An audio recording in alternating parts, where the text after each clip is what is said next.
Operation and Financial Intelligence is going to be handled by Dr. Adeyemi Nuruddin.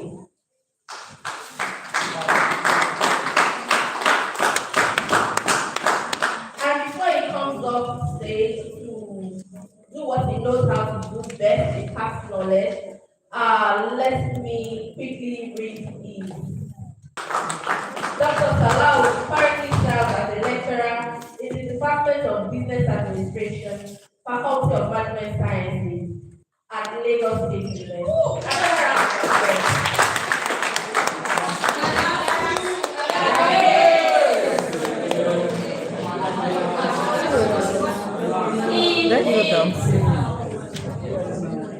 He is well recognized for his dedication to teaching, research, and academic excellence. In addition to his academic responsibilities, Dr. Salah is a seasoned management and entrepreneurship consultant, as well as an engaging public speaker. He is passionate about empowering individuals and organizations through knowledge, innovation, and practical business insights. Ladies and gentlemen, join me as I welcome Dr. Adeyemi Nuruddin to take our next session.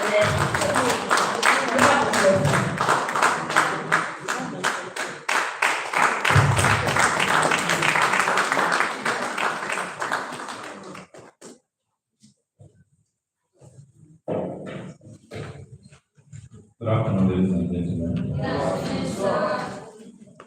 I'm Dr. Salah Adeyemi.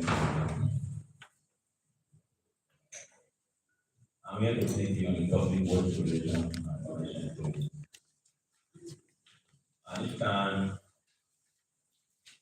the podium takes men, I like to start this story. And the story for today.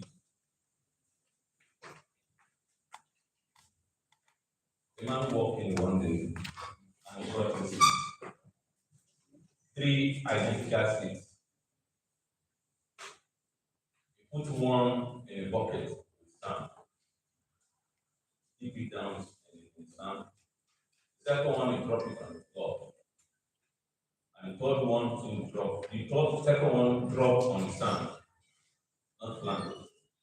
The third one dropped on the concrete floor. And I take the pains of wetting the fourth one inside the bucket every day. The second one by accident, water gets in. The third one, no means to survive. After several weeks, several months, the one in the bucket grows and becomes a good plant. The second one pretends to be living, but at a point in time, it will not survive. But the third one was hopeless. And now call it chicken. What can you do from this? They are saved. They are same seeds, but won't survive. Second one pretends to survive, won't survive. But the third one never is life at all. You don't even know what to do. I don't know what to say. They now told them. That seed you have seen is income. That sand, I think is still into. That's the same. And my effort in watering that water is that is my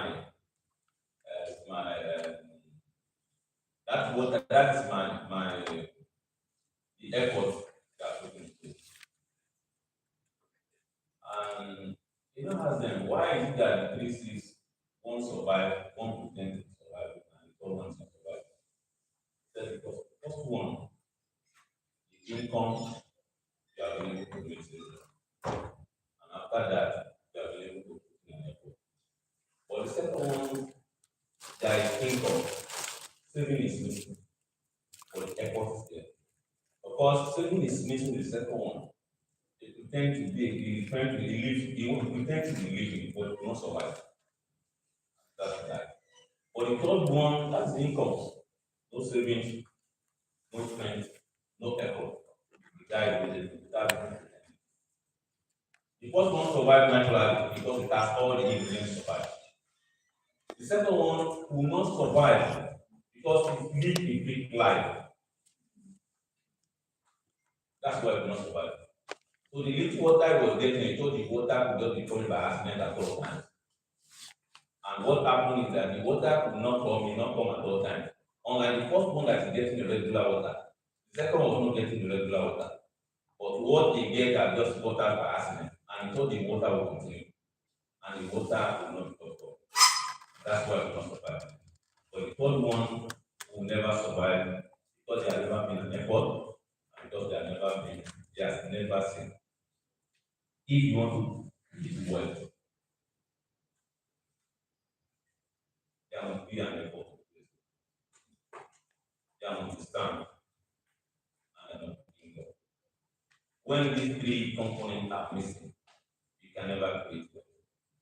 And you want to create wealth, the wealth needs to grow.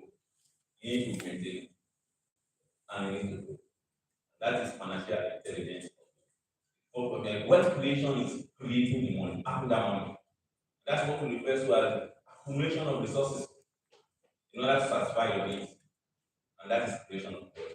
But for this wealth to grow to the level that is sustainable in the nearest future, then financial intelligence must come.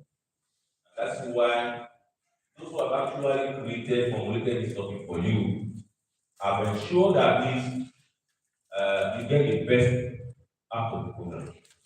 And that's why the topic was formulated in that manner, so that I can be able to assist you.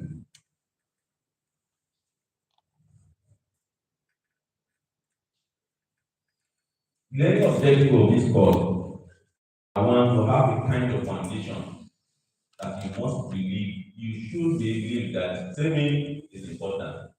And when you have that foundation, what you are doing, you are building a stability for your life. And that is the foundation. By the time you are starting with the savings from 10 kobo, 2 kobo, 3 kobo, 4 kobo, you might not see it as anything. But what you are doing is you are laying a foundation for a stable life in the nearest future. And after that, after you have been able to build a life, stabilize your life, then the next thing is how to start thinking of how to acquire property or assets, or probably investing. And after that, the next thing is to be able to think of protection. At the point of protection, then you are able to make an informed decision that shape your life. And you can never make a decision well, you can never make a good decision when you are not protected. And that's why my Oga sometimes reminds you of the three motives of money. That will be transaction, motive, and transactional, precautional, and at the same time, speculative motives.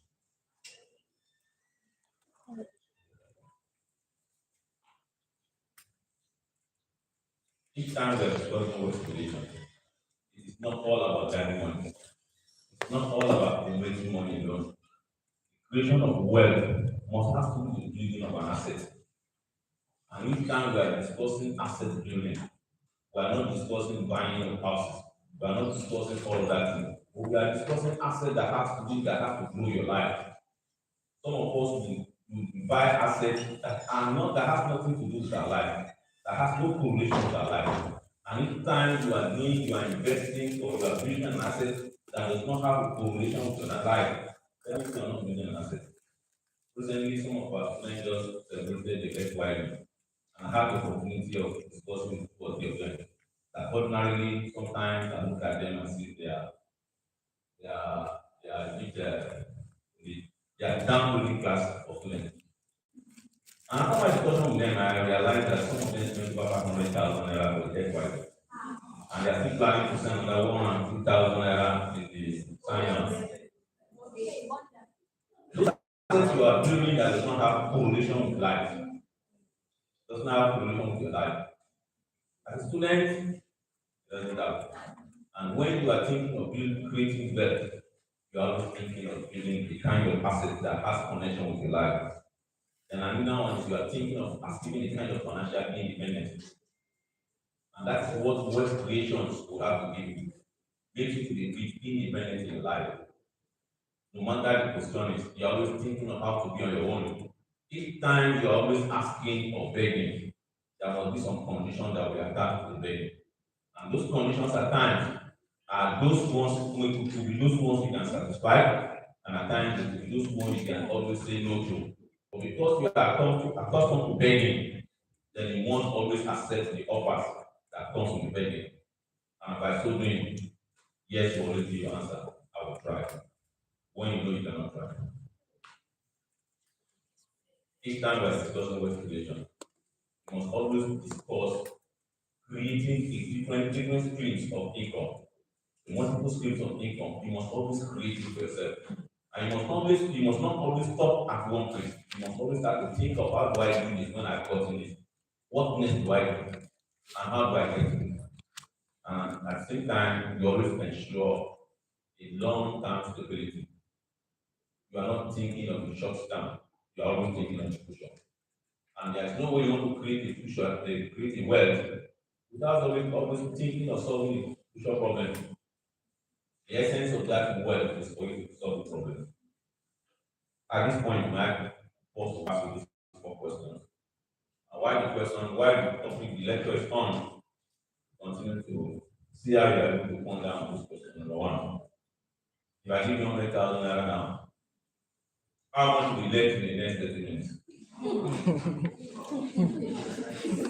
If by chance I pay 100,000 to your account now, how much will be left in the next 30 minutes?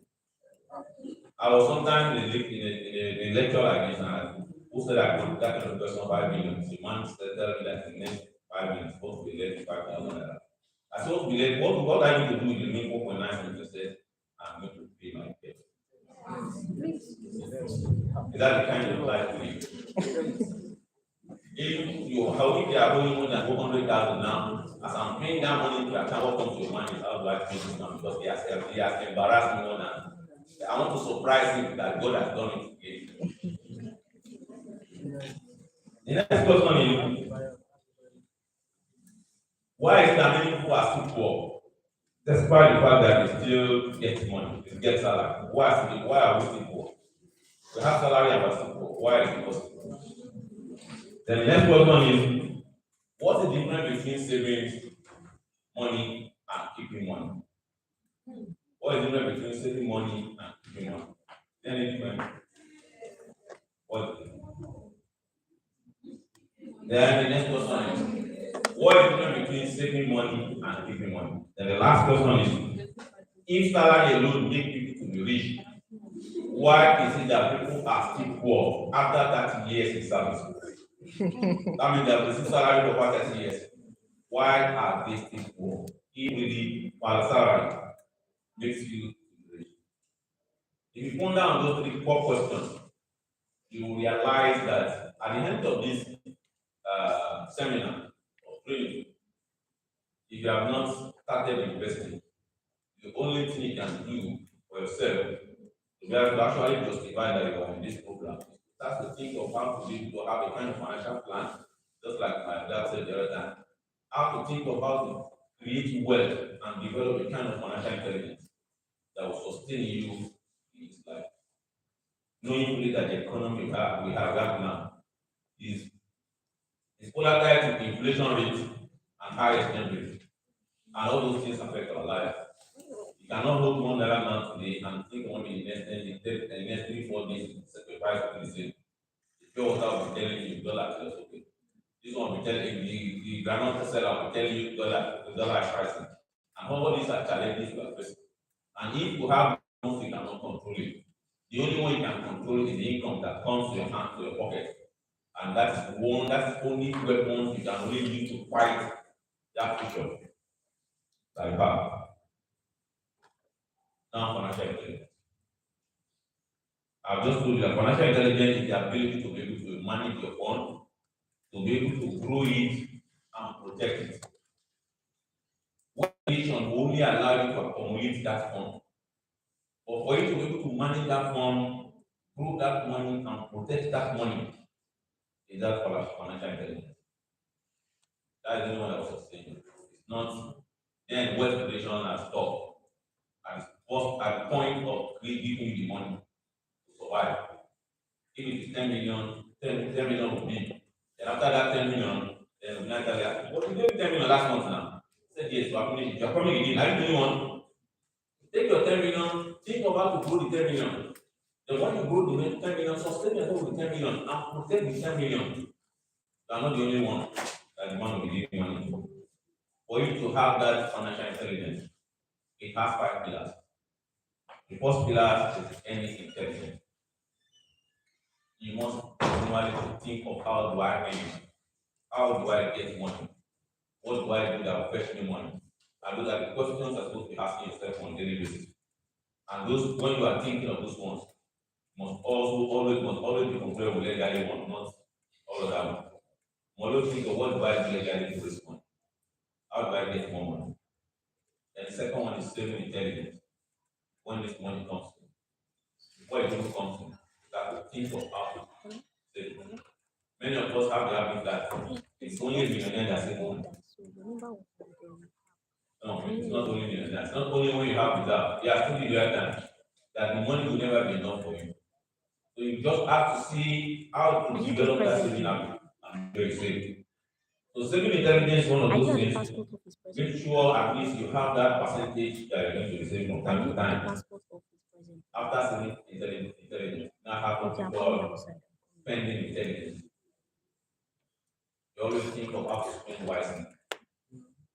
I remember sometimes one of my friends was telling me a story that somebody just got to the house like this around 8:30. He just placed his head on the house and was crying. Now I asked him, why are you crying? He said, 3 years ago, he sold this land at a very ridiculous prices. And what he sold the land for, he said, let me just put him in your bank. Only white guy. Guy means to be able to be celebrated. Because he wanted to celebrate the guy in was welcome. And that's why he sold the house. So he has died. He has been celebrated. He has been honored. And that honor left, the asset left as well. And my guy will just be there with him, let's go, please, let's go. This you have died. So that is it. So most times, your spending intelligence, you must get it. And when you are not getting that spending intelligence, it becomes a problem. You can never have that financial intelligence. Then the last one is investing intelligence. You must always think of how to invest well, how to invest nicely. If you don't invest well, it's always a problem. So you must have that connection on how to invest well. And the last one that was surprised me is one with invest like debt intelligence. There's nobody in this world. In fact, if you are not a debtor, you can never make good money. And just like that, I will not quote Dangote. Dangote tell you that you allow other people's money to work for you. If you don't acquire them, you might not be able to acquire, you not get more opportunities. So you go to bank, you get loan, you get that. But you want to tell them with your debt. What is the cost of the payment? What is the cost of the debt you are acquiring? What is the purpose of the debt? What is the time of payment? What's the capacity to pay? What's the capacity to go into the business? Those are the questions you ask yourself that sustain you as an intelligent person when you are borrowing. You don't go and take debt to do birthday. You don't go and take bread to do wedding. Whatever you have at your disposal, disburse on your wedding. Never go for debt. Because debt are interest. That's interest. Wedding does not have interest. The woman will still marry you. At most, they will still marry you. At most, just tell you that Dangote has issued you check. But that check will mature after the wedding. Now, whatever it is, let us marry now. They are going to marry. All of them, they are going to marry. If you are supposed to die, you will not die. Is that clear? That's what you always do. And after wedding, you now tell him Dangote has been drawn the check again. He will not leave you. The marriage is still sustainable. But what's important is that don't go into debt that you don't have the capacity to pay. So your debt intelligence is always there. And have a look at this one. There is questions we normally ask ourselves. Why should we saving come first? Why should we saving come first? And most times, those are the kind of questions we ask ourselves when each time we discuss savings. And the only answer I ask people is, if a farmer, the only answer I want to provide, if a farmer decides to eat every of his produce, and decide not to save some for the next season, what will happen to that kind of farmer? And that's why every responsible farmer, the moment you are able to harvest, the first thing, most people in our good farm grandfather don't understand what saving is all about. They will say, take this one to stop. Those are the ones that are going to plant in the next season. Take it to stop. Then other one you will sell, they will take the one. But the one you plant for the next season, they will leave. That's the same way. And if you don't take, if the farmer doesn't do that, he will not be able to get prepared for the next season. And each time you are not saving, then automatically there's no peace of mind for the person that doesn't save. You don't have peace of mind. But when you have money, there's no problem. You at least have that stability of mind. You may not have enough, but at least you know by the time you start your problem, you start solving your problem. Some people not say I have tried before. I always tell my people stories, my students stories that has to do with money and stability. Many times, the spirit that is attached to money will always allow you. You want to test whether you are really committed to the project. Because especially when it's a project that has nothing to do with your birthday celebration, burial celebration, and all those. As we want to come to school now, many people will have witnessed it. By the time you go to admission letter, that's when your dad and mom will tell you don't have money. If you are the stupid type, my mommy and dad say they don't have money, what do I do? The spirit of money wants to test you whether you are committed to going to that school. But by the time you now show, say, no, I'm going to that school. What do I do to take me? You start struggling. People will just be looking at you, they'll be laughing at you. Papa and mama don't need money, you want to go to school, how will you survive? You go with one brother, one scare, one this, you are surviving. And when the spirit of money is hiding somewhere, watching you, wanting that one day you are going to give up. But when you need to give up, the spirit of money will send the agent to you. Go and meet that man. Go and ask him what he wants. And the agent will come. Why are you always alone? Because I don't have money. Oh, it could be somebody that I've been seeing for the since you have been born. I will never have the intention of giving money. Now they come to my house and take 20,000. They will come and take this 5,000. And every month come and take 10,000. That's how the spirit of money works. Whenever you know that it is not about burial, it's not about birthday, it's something that has to do with your progress. The spirit of money will always want to run away from you first, leaving you alone to be committed into that journey. So I don't just use money as slave now. They will not allow you to use it as slave, as if it's a rainwater. They want to see how you have been able to start your journey before you come and support you. And when the time now realize that, oh, even at the point of when this man still remain committed to his project, that's when now people are complaining. That's when now somebody just look at, oh man, come and take them 10 bags of cement. Come and take this. I see those people are not living in it initially. And that's when the spirit of money decides to come and assist. And they will never come until they have seen your commitment. And that's why it's important that peace, that money that you have will always give you peace. And it's always exposed to you, gives you more opportunities in life. It's only when you have money, somebody will say, I want to sell a phone of phone that worth 20,000 and sell like 10,000 because it's broke. Because you have money, that's when you can take the opportunity. But when you don't have money, you just say, hold on, let me call somebody. The person you are calling will tell you, I just left to do now. I am at the garage in Kodu. But it's not ready for you. And by the time you get to your phone call, you just tell them, go with it. Or can you hold it? That money is not stupid. You not leave it with you. Just go with your phone and go and sell to somebody. It's only when you have that money available that you can take opportunity. Because opportunity are always coming. But when you don't have savings, you can't take this opportunity. And that's why savings in most times always come first. Because it's already there, it gives you opportunity to be able to snatch the opportunity, it gives you chance to be able to snatch the opportunity. And again, most times you always expose you to business ideas. When you have money, you always think of what to do. Each time I have money, I never sleep. I always, that's when you see me scrolling phones, looking at the what stuff am I going to buy? What do I do with my money? I get it. But when you don't have money, when the discussion comes, say, too, yes, yes, me too, you just be making a kind of constitution that doesn't have any meaning to it. As long as opportunities, you have that business, you're always thinking of what to do with the money. And as long as you are thinking what to do with money, your business experience and ideas is growing.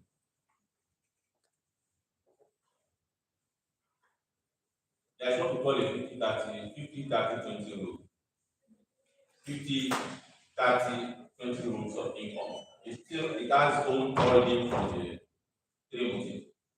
50% of the ratio 50 of your income must always be committed to the transactional one. Ratio 30 committed to the caution, and ratio 20 committed to transaction and stability, which is savings or any investment. At every point in time, you must always abide by those rules, and that rules of 50-30-20. You want to get whatever income you have, just apply your rule to 50-30-20. And anything that comes to just answer. It's because you have the money, that's why expenses is coming and you're paying. When you don't have that money, when some expenses come, you have to keep some other way, you can just leave it and it will go. Because you have applied your 250, 30, and 20. But when you're not applying those ratios, you're just bringing everything together, you don't know which one to save, you don't know which one to invest, you don't know which one to spend, you automatically solve a problem. In your ratio 30, I will advise, ordinarily I always want to change that rule to ratio 40, 30, 30, ratio 40, 30, 40, 40, 20, 40. But there's what we call the black tax. And that black tax will always make that precautionary to remain. Because we are in Africa. And there's no way you can totally avoid the black tax payment. The black tax payment has responsibility you make to other family members. Because they have contributed to your own growth as well. You must contribute to the growth. When your brother wants to do wedding, you must have to contribute. Those are the part of contribution to make to the family. Some of them are going for the school to pay to them. A later is coming, you pay some black tax to some of us that are coming to enjoy with you. Christmas is coming, you pay black tax, so you cannot escape it. But you must not deny yourself of your own responsibility in the future. That you need to grow yourself. And while you are saying that, we are not saying you ignore the black tax mentality. The black tax is important. We are Africans. You cannot tell you to do that. But while you are doing that, you must not be at the expense of your own future. You must consider the black tax and all that thing with your own as well. Now the pillars of savings. The pillars of savings. Pillars of savings. We have 5 pillars of savings here. The first one is financial discipline. For the moment you make up your mind that you want to save, the first thing you must do is for you to be able to have what we call financial discipline. If you have not been able to imbibe that financial discipline attitude, it will be very difficult for you to save. You will not even save. What you be doing, you just be giving money. You cannot save, you will not be saving, you just be giving money. And let me give you an idea of difference between the savings and giving money. You are saving money because you are saving money because you have a plan and you have the intention of what to do with the money. So when you have a plan that in the next 2 years, I want to build my house, or I want to have a rented apartment, then that means probably you are getting 2 million. So you are saving towards 2 million. And all the savings are channeled towards that saving. But when you just keep in, you are only making sure you are only putting that money in a corridor so that you will not see it. But your hands are always on it. Any little thing, just draw it. And those are the money you keep it open. So when you are keeping money, your money is always open. So open means you can need anything, any day, anytime. Even if you are sleeping, somebody just call you, I need 5,000 naira for my this thing. Just as you are discussing, you are just open your account and it goes. And that's what just what you get thinking. So keeping money doesn't have any money you are keeping, you don't have any plan for it. You're only putting it out of your sight, but your hand is already on it. And that your hand is what you are pressing to transfer the money. But the ones you are keeping are those ones you don't have access to, and you have plans for them. As long as you have a plan for money, it's very difficult. So if you are planning, having a plan like next 2 years you want to get a rental apartment, which will cost 2 million, it will be very difficult for you to take money, to take out of that money. It's very difficult. It's very difficult. If somebody asks you, say, you want to cut your neck, God forbid, say, you get to the last of that person, you will not give them.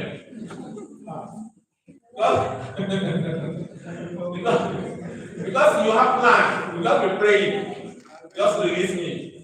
But if it is keeping, your right hand is always on the money you are giving. And that means that your sight, your hand is not there. Your face, you are not looking at it, but your mind is there. And your right hand is always on it. Any little thing, just press the button, just connect that. Even if there is no internet, you will look for somebody to get the Wi-Fi and you get that money back. Then the second pillar is that consistency. Not be consistent. If it is 10 cover, not be consistent. Not be consistent. That consistency is what means savings. What if it's just 10,000 at this month and next 6 months no money? You cannot be that consistent. I want to just give you. So there will be consistency with savings. It must be consistent. Then the next third one is goal setting, just like I said. You have a mind. Whatever money you are keeping, you must always have a mind. There must be a plan towards it. It must be to attain certain goals and objectives. So the goals must also follow that money. And for you to have that, develop that savings habit, you must have that in mind and you must work towards it. Then the next one is financial knowledge. You can never be a John just saving money without having a financial knowledge.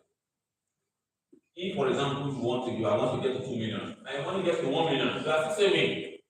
Are we stupid? There are a lot of things you can do with the money that can get you maybe 200, 300,000. That even when you intend to get to that 2 million in the next 3 years, you get there in the next 1.5 years. And it's only financial knowledge that can give you that. That's financial literacy. That gives you the opportunity to grow the money. The way to keep you are getting to 2 million. You don't need to save from 1 million to 2 million. By the time you get to a certain level, there's something you can do with that money. That money will be growing. And that's what the financial management call it sourcing for money, managing money, and spending the money. So you can never be a good financial manager when you only source for money and you only spend the money without managing money. In between the sourcing and spending, there is always managing money, management of money. And that is when because you have not gotten to the time you wanted it, or has not gotten to the amount you actually wanted. So you must see how you are able to manage and grow the money to the level, to the point that you actually wanted it. Then the last one is patience and crucial mindset. You just have to be patient with yourself and have that crucial mindset that you get there.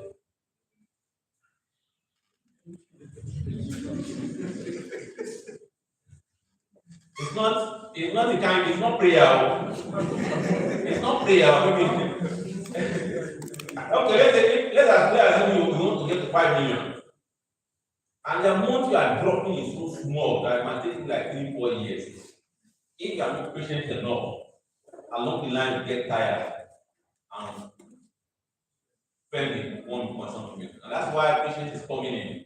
And once you have goals, be patient with yourself to attain your goals because you have that power of that secret. It's not amen, I did not pray.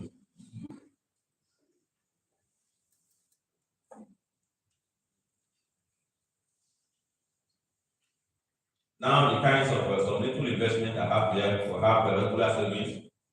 When the regular savings, just like I was telling you initially, if you are going to 2 million and your regular savings get to 500,000, you don't know anything to do, you don't know what to do with it. Just transfer it to this deposit account. Whatever you are getting at normal interest rate will be higher, this interest will be more higher than one. And that's what we mean by those financial management. Start to think of how you are able to manage your money or thinking on to manage your money in a manner that gets you to. Then probably go to a money market fund as well. And this probably capital market activities as well. And if you want to go to capital market, there are still a lot of applications. Although I'm not here to market them, But there are applications that you can go to with little things you buy at your home. That you have kinds of bamboo and like. Just download the application.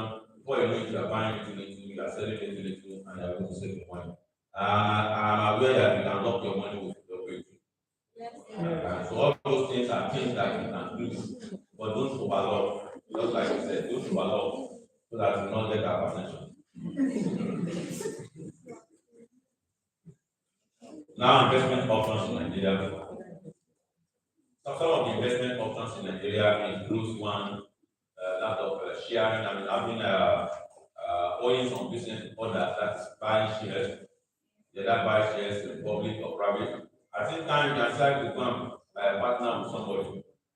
Partner with somebody and do the business with him or her.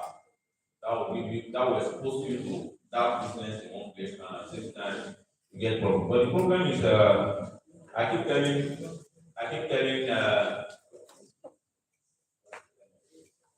I keep telling my people that the only problem we have in Nigeria is that trust.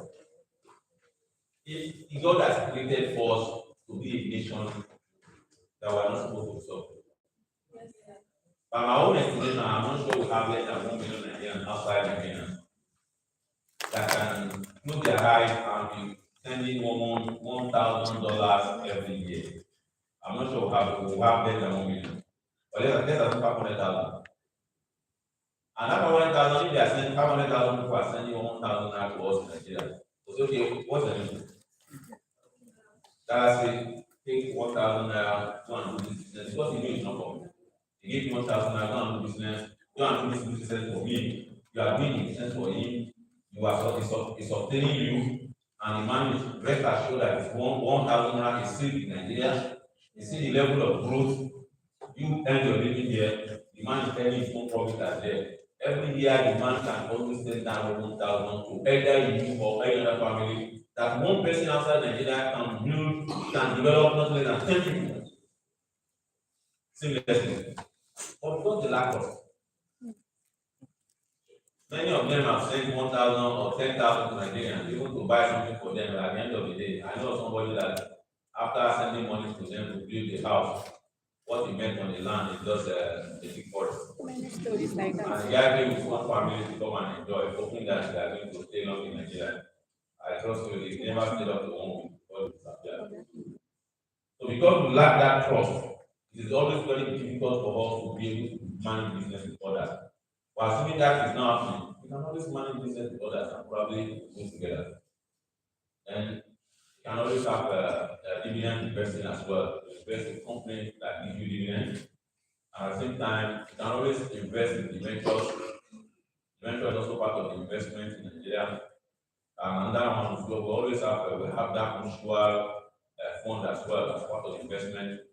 We have fund as well. We have treasury certificates and the likes. And that does not mean that all that investment must at all times exclude entrepreneurship. But I've been doing justice to myself if I come here and the only thing I'm telling you is invest in other business and you're not investing in your own. A lot of us have different talents, just like my sister was saying the other time. We have different talents that we can develop. We have ideas. But the problem is that fear. Some of us say it's money, it's not money. And in finance, there are what people bootstrap business. So we apply the bootstrapping finance method, you will survive. It's not if you just do like say you won't die, you won't die. You just be managed. But one thing you are getting at that point in time is your integrity is what people are looking for them. But by the time somebody will just test you with one little thing, you just pass, you see the way the man will just start to pump your money into your account. So you can always start anything you have an idea on, start something with it. And before you know it, you go to the level that you are okay with. I know of a lady about 5 years ago started, they call it something breading. The name of the company, I didn't want to promote him or her. Okay, let me promote that. It's name of breading. Initially, when he started selling pillow and casa, everybody was trying to condemn her. But she insisted and she maintained that business. And today, the other time I spoke with her, I said she has, I think, she has over 200 requests of best friends and pillow sometimes. And sometimes he said he has a kind of delivery production, Cameroon and Togo. So just think of what idea you have and invest in that idea. If you go to the level, this what is needed is your commitment to that thing. Let people see that you are committed to it. And when you are committed to something, it's not only you that will know, your spirit, your body, everything about you commits to that thing. And that thing will grow because your mind is always there, your eye is always there. But when you are doing business and you are not committed to it, how do you want people to be committed to it? How do you want people to come and patronize you? People want to see your level of commitment to whatever you are doing. Because they know that the more you are committed to it, the more you understand the business very well. And in every business for you to survive, you need to understand the interests of that business very well. Any business you are doing and not understanding the interests of the business, you are not doing the business. You are just follow. If somebody could be going to train on how to sell clothes, somebody is going to train on how to sell drink, and you are telling them it's a foolishness. It's not. If I'm selling clothes and the size of the clothes, the price of the yard is 4,000 naira, and early in the morning you want to sell, you just give me 3,200 naira or 3,500 naira. Let's say you should go. I will just change the clothes, change the measurement, give you the one of 3,800. I will come back and say I don't buy am for 3,500. That is understanding the interest of the business. But if you never understand the interest of about law, and the person will leave. So if you understand the interest of the business, and the moment you understand the interest of the business and you are committed to the business, then it's carried you already. And most times, when you need to go in your investment, it should not just be your basket of investments must contain different kinds of investments. It must not just be all kind capital market, all your investment in money market, all your investment in assets. You have to balance them. That's what we call a balance fund. Balance investment, you leave some in capital market, you leave some in money market, you leave some in bank, you leave some in property market, property industry. So you make sure you balance it so there's anything, if there's any leg that has to shake, it's only one leg that will shake it, not two legs shaking at the same time. So for you to have that security and that balance growth, you must know how to balance your investment.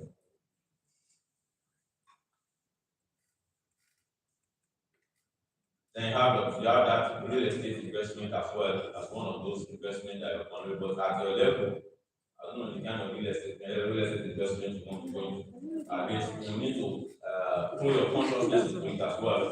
Real estate investment exists. If you have that somebody, you may need to partner with somebody or you need to support somebody. There's also an investment. Another one is the agricultural investment. Agricultural, at times you just need land alone. You need one or two resources to be able to sustain yourself. You may not need much money on agriculture. I should not go to that area. Okay. Exactly. Okay. So it's one of those investments as well. But those who are in that sector, initially what we learned that somebody was telling me that I was free, I was discussing with somebody sometime, and was telling me the man asked me a question that I should give him the list of farmers that are among the richest man in the world. I look around, I can't say. I also ask him questions. Asking questions that they should not give me other before the incident in Nigeria.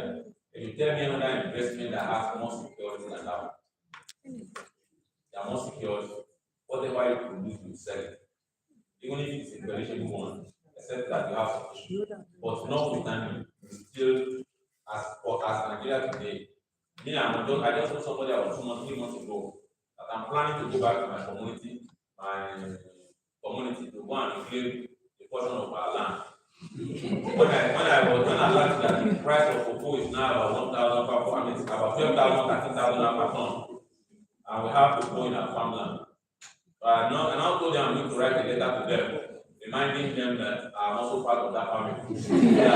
Now that the price of cocoa has risen, and that's part of the farming, agri sector without saying it's not yielding money.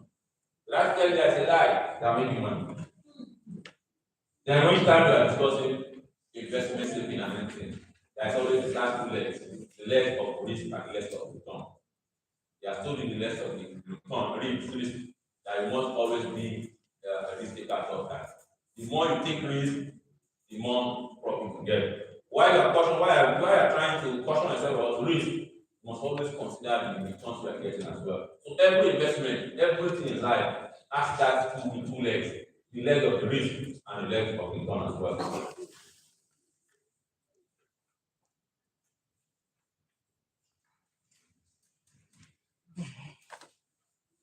Before I could end that thing, I always go back to my class. And that's why I'm called Dr. Lango. There is this community called Lango. This man is a very poor man, very poor farmer. He has a bicycle. And on that fateful day, the bicycle got spoiled somewhere along the way. While the man tired of the whole life and just slept off, the Holy Spirit came to him and said, Mr. Man, when you woke up, there's a tree behind you. Take that tree that's in the door, enter that door, you get yourself the prosperity land. The man woke up and saw the door, he entered the door. And what he sees was prosperity. And when he gets to that level of prosperity, when he entered the door, he found himself in a palace governed by a queen. And the woman, who looked at her and said, oh, this is my husband. Automatically, the man became a queen. He was in control of the assets of the woman and probably the resources of the community. And now the man becomes so rich, so happy, and so influenced to the extent that he has everything he wants. Along the line, when enjoyment was on, they now called him, Master, this dog don't have access to everything in this community, but that door don't open it. The man said he died. One day he was so carried away with the kind of money and influences he has, and now asked himself, why is it that they asked him not to open this door? He opened that door. Behold, the man made himself in the same place where he dropped his bicycle. And the sign of prosperity disappeared, and he went back into the old position. And that's why I want to give you the financial mistake you must not make. Financial mistake you must always avoid if you get that wealth creation and that financial intelligence. Number one, you should never make a mistake of not saving anything. Never make a mistake of not saving anything. Not saving anything. Don't ever make that mistake. You make that mistake, you can open the door of God. Number two,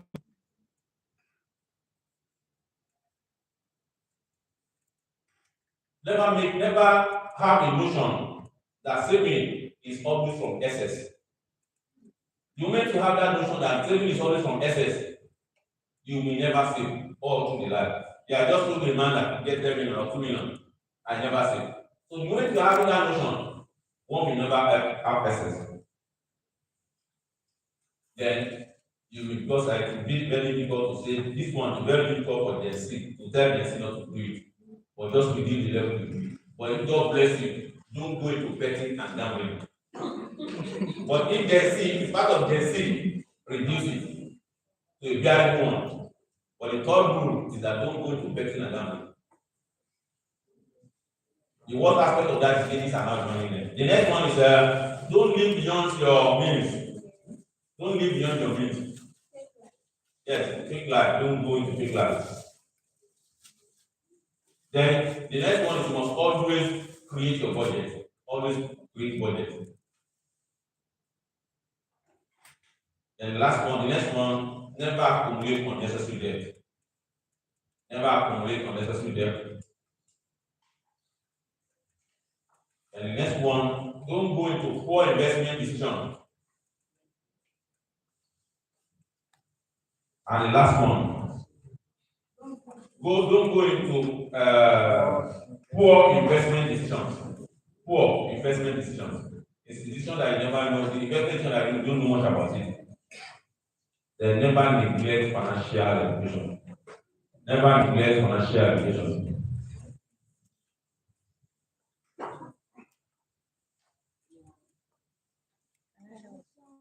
On the last note, never neglect financial education. Never neglect financial education. On the last note, before I drop the curtain, if you fail to prepare for today, tomorrow will prepare for you. And never says tomorrow will take care of itself. Always take care of tomorrow. Thank you, God bless you.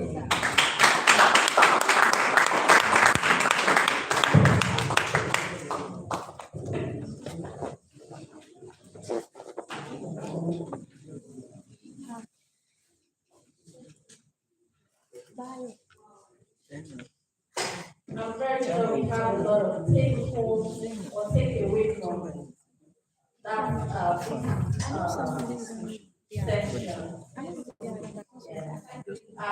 One of those takeaways is once you have the goal, be patient, strong,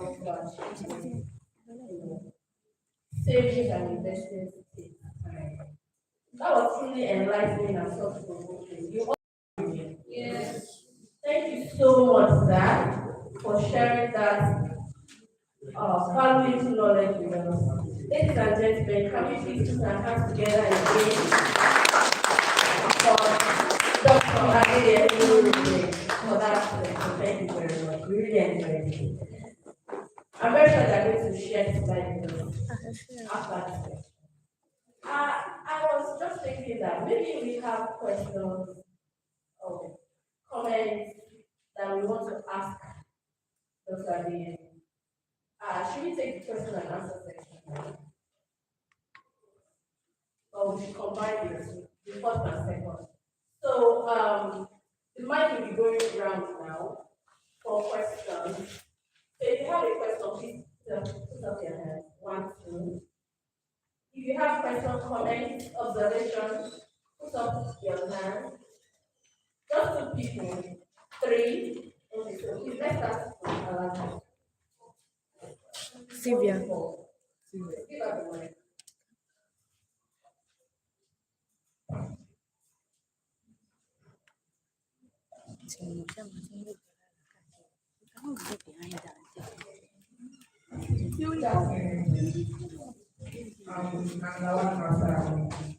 My question is to Dr. Adeyemi.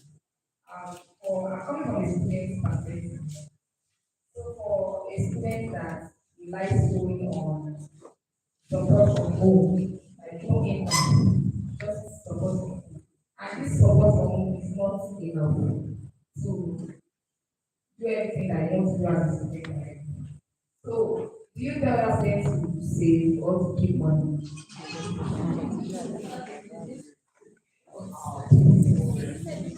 This we now have what we call a digital market now. We have hundreds of students that don't have anybody supporting them. But what they do is to go and get big sellers at Yaba or you on the line. They will not post it, they will not display they are selling stuff, they are selling this. Just pay them next 10 minutes to provide it. They don't have any money.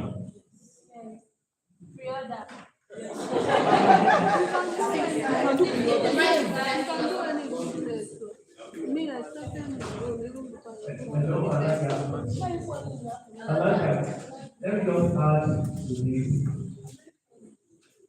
What do you know how to do there? Can you play hair?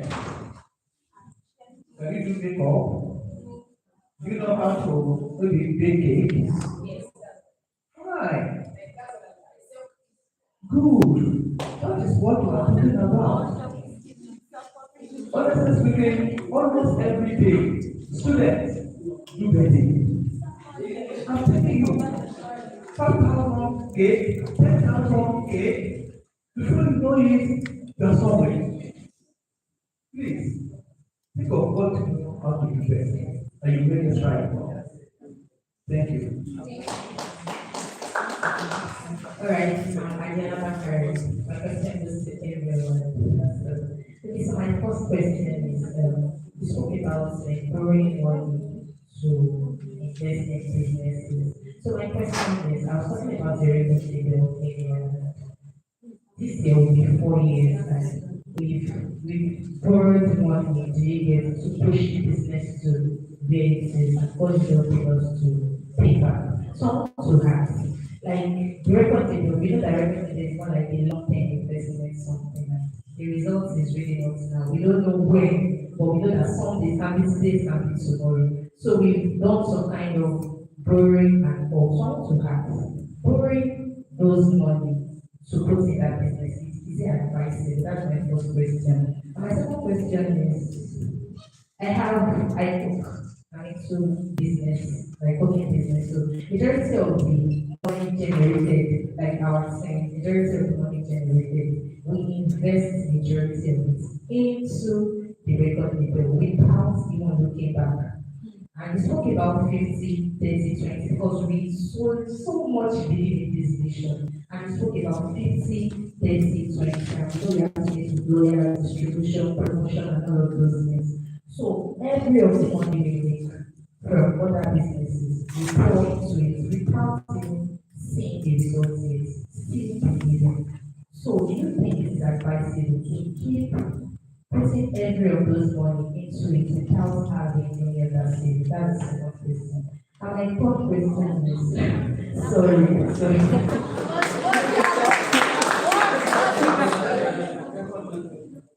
Okay, yes. The third question is, there was a time that we wanted to release a song and promote it, and we know what promotion is like. So we had someone, the person was like, not really someone like that. The person is among us. So she had about 2 million things. I had 1 million things. And we had some other person. So no, wait, we are going somewhere. So at that point, I want to get it clear. That's why I'm trying to be more practical here. So one of us was like, at this point, she was getting discouraged. Do you get? She was getting discouraged. So we were like, okay, if you invest this 2 million, in the next 3 years, we promise to give you 3.5 million back. I think we've not gotten the results, but that is more like a form of encouragement and also want us to do more. So bringing in people from outside, when we are yet to even get, we are not sure where we are going to. We just keep pushing and all. So promising people that okay, if we invest in this, like maybe we give us 2 million, in the next 3 years we'll pay you back 3.5 million. Do you understand? I don't know if you get my plight. Is it a right thing to do? We don't it's a long term, like I said, which means that we are not sat but tomorrow will be like. So those are my questions. What can you advise us to do? On the borrowing and no borrowing. Borrowing now is anything that has to do with borrowing, except you are borrowing from the family. If you are borrowing from family, integrity matters. Because you want to borrow today and you want to borrow tomorrow. As a businessman, you are going to borrow to like more. Because opportunities of business are always coming. So that's every 10 days that you know, Dangote is borrowing. So Dangote is borrowing, nothing sort of borrowing. But the ideal thing is, if Dangote you approach any bank today that want to borrow, all of them will start carrying this abada because they have the capacity and integrity to pay. So every time you are borrowing, what was important to you as a businessman, not as a Nigerian, somebody that wants to grow, is that you have you have a business plan that supports that borrowing, that you can be able to pay back. Okay, so that's what we borrow. So you must plan for every borrowing and be sure that, and there's rules of borrowing, never borrow short for long. If you know it was good for wedding, the 3 months, you cannot borrow the money that you pay back in 5 years, and at the end of the day, the money will be exhausted. And if you are borrowing for a short time, don't go and take a long time loan. If you are borrowing for a long time, don't take a short time loan. Otherwise, your creditors will never allow you to rest. So if you know your investment is a long time one, always go for a very long time loan. Then on the issue of committing your money, it's about commitment. And what people want to see in you is that your commitment, dedication to that business. That's what people want to see. Because as long as you cross that business, you believe in business, and you know you have the capacity to continue with business, just continue committing your funds to it. One day you will result. than asking people to come and invest. Investment is not just an informal thing. If I really want to come and ask you to invest with you now, that's a great proposal to it. So I'm not just tell me to come and invest 5 million, give it to me. When you're not providing. If people within that, you must be able to complete them with proposals. Okay, let proposal in this sense. We are 50 in the class. Out of this 50, we sell, I'm selling granite. If I can sell 10 grand, there are people who are not selling granite because I'm popular. So there's no, I know you are popular, there's no, we not sell at least 10 granite in the day. And if I'm selling 10 granite today, I'm making 20 naira, 30 naira. So that means your profit every day is 20, profit every day is 2 naira. Then you cannot tell me that, okay, out of this 2 naira, by the time somebody is adding his own money, that means our investment will increase from initial 100,000 to 300,000 or 400,000. That means my sales will increase because at that point in time, I was the point of this class to cost of building. And my profit might increase from 2 naira to 5 naira. Then if you're not promising somebody 3 naira, it's okay. It may not be a written thing, it will be something that I will say is feasible. If it's not written, it's but what's important is on the proposal on the format. Because if proposals are not formal, the essence of a proposal is that you guide in the narrative vision. When you are thinking that I want to achieve this, you might have forgotten along the line. Or each time you are saying, I said I was selling 20, in the next 2 months I will be selling 30. But since last 2 months now, I've just retained my 20 sales. That means something is wrong with me. And that's what proposal does. And that's why it has to be written. So all those ones will encourage you to be able to do. People have seen a disability that yeah, whatever you are saying is right. But if the person doesn't know you, that means that person needs a kind of proposal to see whether what they are actually selling is right or not. So in a nutshell, the first one requires planning, capacity, and just making sure that you don't fall short to failure. The second one requires commitment, and the third one requires being realistic. To that person and give that person a kind of information, the true information that is to take a good decision. And don't be anxious to get money from somebody now because that person you are getting money from now might be in position to give you more than that in the nearest future. But by the time you never pay back this, I trust thank you. God bless us. The next person. This is my I think let me just add more to it. I think you responded to my question initially. The point I needed to say is if that's your industry, is it registered where? Registered. Nigeria or outside Nigeria? Within. Okay. You said you have international partners? No. No. No partners. No partner at all. There's what we call VCs. We call it venture capital. Right? Venture capital. That venture capital is like seed money that you can tap into.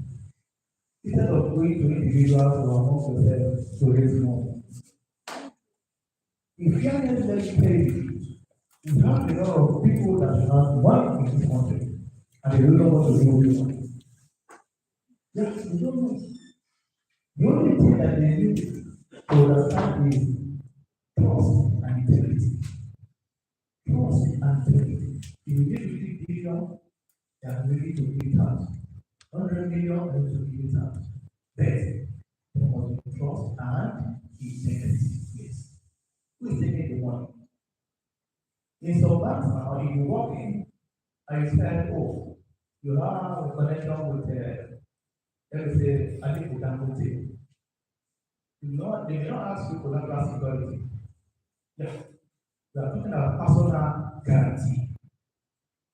You don't need Dangote to pay any security to affect for the man to collect money. Or Jimo Ibrahim or Pedro Terola. They're there. They have these resources.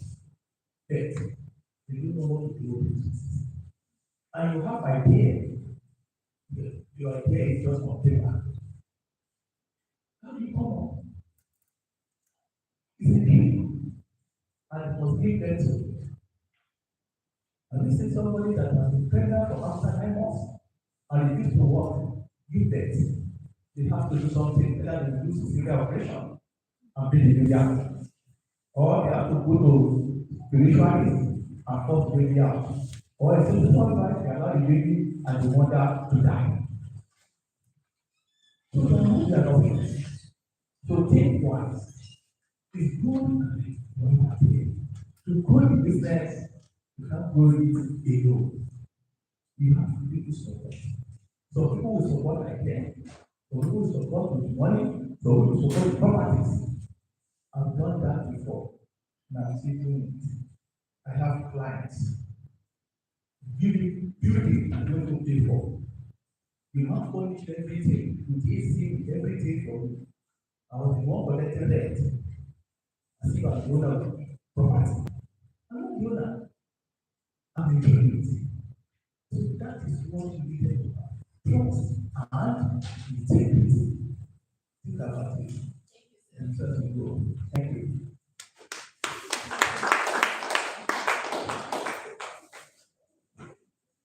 Um, so my question was for the first lecture, you mentioned three classifications of risk as the risk, growing risk, risk averse, and risk neutral. So I want to ask, at what point in time, at what particular point in time, do you know when to apply a particular classification of risk? So let's say you are going into a business or you are trading in stock and other financial space. At what point in time do you know what particular classification you need to apply? Then on the second class, when you're giving us a list of things we should not do, you mentioned that we should not neglect financial education. So because from my own understanding of financial education is quite wide, I believe it entails a lot of things. So is there like a particular part you are trying to tell us not to neglect in financial education, or you're talking about financial education as a whole that should not neglect it as a whole? Financial education that will help you to continually create your wealth and give you financial intelligence. I cannot be telling somebody of 70, 80 to go and learn how to do policy. So it's not part of it. It's not part of life. But financial, it has to be one that you connect with, trigger your financial education ability, financial intelligence. Like what you need as financial intelligence, education might be different from one. But each time there's always an education. Each time there's always seminar or training like this, never neglect. But just one statement can change your life. And anytime you have opportunity of learning anything, don't just stop on that. That just and that is one of the things wealth creation and financial intelligence. Thank you. Last question. There's another is the area of how can you metamorphose from risk growth, risk averse, or risk neutral and get. Let me picture scenarios that will help you out. In Nigeria, we have three major tribes. Let's start from the first tribe, the Igbos. The Igbos, I'm not painting you black if you are an Igbo person here, please follow me. Okay. I'm just trying to be a little bit practical. If you are an Igbo man, you are a risk-growth person. Igbo man is ready to open one shop here. By tomorrow, you will open another shop. Next tomorrow, we will open a third shop. Next tomorrow, we will open another shop. By the time you get to that man, in that first shop, that is where he's sleeping. He will open his shop by 5:30 a.m. and he will not sleep until to 12 midnight. Yes. That's an Igbo man for you. You will be sleeping in that shop. And you will get what we call apprentice for himself, sleeping together. Whenever business is and money is. People want to do what? Want to go there. So find that is what? Money. That increase what? That's what there is. If you ask, I want to buy let me go to my second shop. Let me go to my first shop to get that thing from you. That's an woman. The next one is Hausa. Maybe because of the background, the culture and religion, they believe that whatever will be. That is how Allah has designed it. Right? If God says, this will come, I take it. If God says, this will not come, I take it. And stand with the will of what? Allah. That's what I do. They're not interested in building houses. They're not interested in buying a house. You see a man here, he can walk from here to Ibadan and then continue his work, business. Whenever he dies, he will bury him there. That's how life.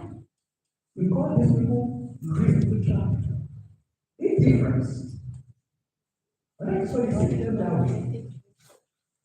The third one is Yoruba. The Yoruba people are raising arts. They don't go to grace at all. At all. You see a woman selling pure water for 10 years on the same spot. Nigeria company just came on board. Mama, I'm take water. We have the water that give you after sales, you pay.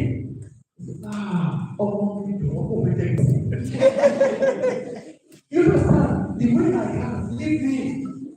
I've been doing this pure water sales to send my children to school. That. Carry your pure water and go. When would that kind of human migrate from poverty? Yeah. We are talking about financial management sustainability. You have to change from one sport to another. We are not talking about ABC change anyway. What kind of change are you doing? You don't know. You know the kind of risk you can take. You know the kind of risk you cannot take.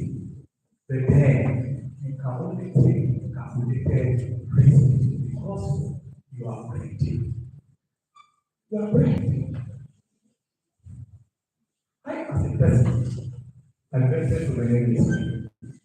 For example, whatever big outcome, I take it. And then this poor person, if I'm not a risky person, I won't be here today. This is not a yeah. I thought I was not able to make it. I said, no way. I'll be here. I said, tomorrow I don't know what will happen. But definitely, when it is gone, I'll take it. Young man, life is a risk. You need to have calculated risk. To what? Life. I wish you the best. Ladies and gentlemen, put our hands together. For that insightful and impactful discussion. Ladies and gentlemen, while the discussion was going on, we have the arrival of the Chairman, Lagos State Chapter of the National Youth Council of Nigeria. Let's put our hands together for Nigeria and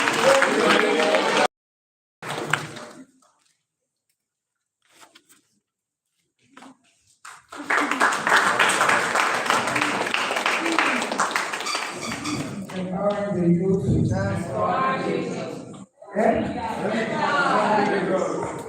Empowering the youth. transforming Lagos. Transforming Lagos. Empowering the youth. Build the youth. Build the nation. Build the nation. Build the youth. Sorry, Chairman. First of all, let me thank and appreciate the Lagos State Ministry of Finance for this wonderful opportunity to impact the lives of young people across the length and breadth of Lagos, across the immediate division of Lagos, and most especially the permanent secretary, Mr. Tajuddin. Mahmoud. Please let's have hands together for the Minister of Finance.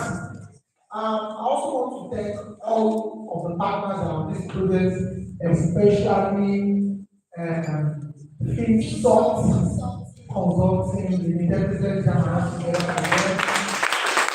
So it's only getting better here and now. The last time we were here, we trained different sets of young people, and this year we're also training more young people, about 40 of them, and these are young and vibrant individuals across the length and breadth of Lagos. Again, my name is Asfi Ibrahim Command. When we established the Lagos Youth Development Institute at the level of the National Youth Council of Nigeria, Lagos, our intention that we want to be deliberate with engaging young people with clarity of purpose.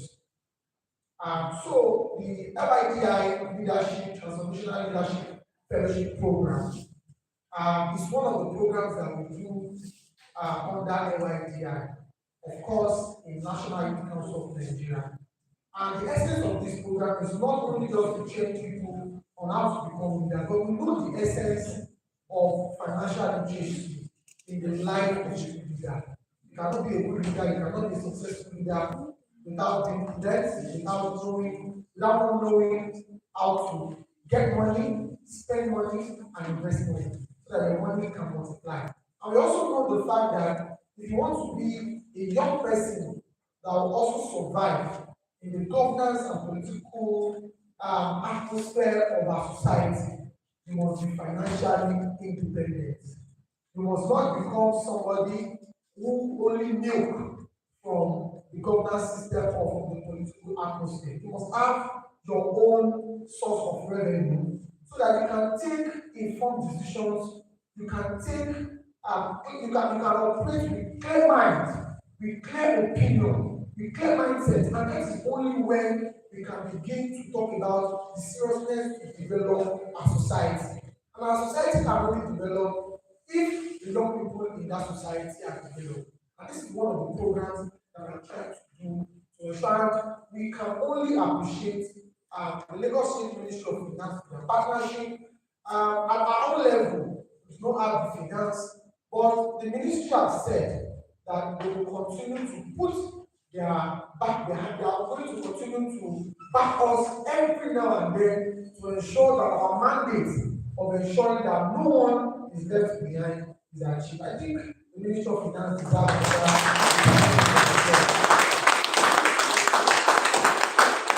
So my parting message for all of you, the LYDI fellows that are here today, I want you to take good opportunity to maximize this opportunity. You have people that are here that are seasoned financial experts. If you are going to go outside to get this one day workshop, maybe you pay dollars, maybe $1,000, maybe $1,500. At the end of this session, at the end of this workshop, you are going to also a certificate which you can use to work, which you can use to boost your CV in future. This can only happen in a society where we have a purposeful leadership at the heads of affairs in Lagos State, Mr. Selebu, Mr. Obajide, when the Ministry of Finance and other ministries of the Lagos State government are putting a lot of resources behind the development in Lagos State, it's because the governor has approved it, it's because the governor is allowing it, it's because the governor has included plus in his team's agenda. And that can only happen in Lagos. I don't know before. And that's why everywhere you go, they say, you are welcome to Kaduna, you are welcome to Cross River. But in Lagos, you don't say you are welcome to Lagos. You say this is Lagos. I mean, when I say this is Lagos, you say this is Lagos. Yeah. So finally, I want to encourage all of us that we are here. Let us continue to promote quality representation. I know for sure that we have people from the division, we have from the division. Let me see your hands up. Raise up your hand when you're now. If you are from Empire division, let me see your hands up. If you are from Badagry division, let me see your hands up. If you are from Lagos Island, Lagos division, let me see your hands up. If you are from Ikeja division, let me see your hands up. If you do not have division, let me see your hands up. So this all of us are representing young people across the letter. So it's an opportunity. Please let us maximize it. Let us continue to, beyond this, represent the youth constituency, participate in our civic responsibility, ensure that we promote everything that is good about our country, Nigeria, about our state, Lagos State. We do not have any other place that we can call our own state. So this is our state. We have the good, the bad, and the ugly. The same way we have the good, the bad, and the ugly elsewhere. So the good ones, let us continue to amplify it. The bad ones, let us amplify our voice against it. The ugly ones also, let us be more vocal in promoting the engagement. Thank you so much and enjoy yourself. Thank you, our partners, and thank you, of course, the Lagos State Ministry.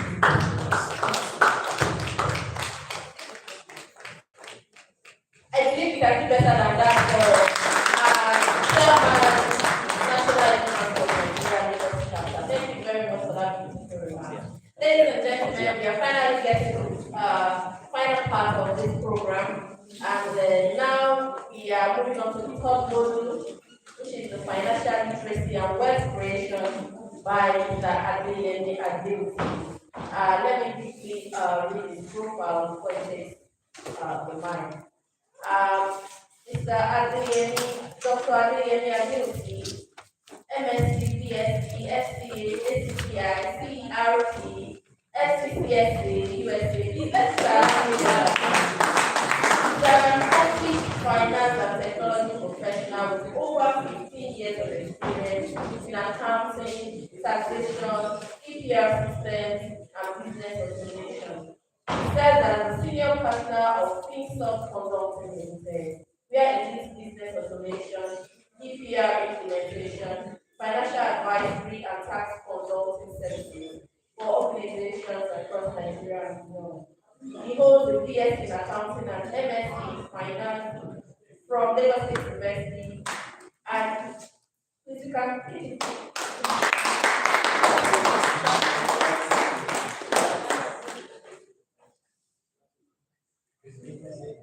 He serves as the senior partner of FinSoft Consulting Limited, where he leads business automation, EPR implementation, financial advisory, and tax consulting services for organizations across Nigeria and beyond. He holds a PhD in accounting and MSc in finance from Lagos State University and is a fellow of the Institute of Chartered Accountants of Nigeria.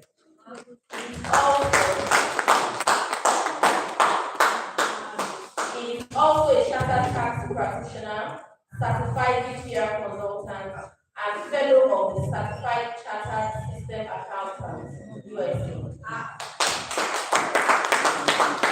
IDN is recognized for helping businesses improve operational efficiency through technology-driven financial solutions, internal control, enhancement, and strategic tax advisory services. He is widely respected for his professionalism, strategic insight, commitment to delivering practical results-oriented solutions. Ladies and gentlemen, join me as I welcome Mr. Adeyemi Adeosi.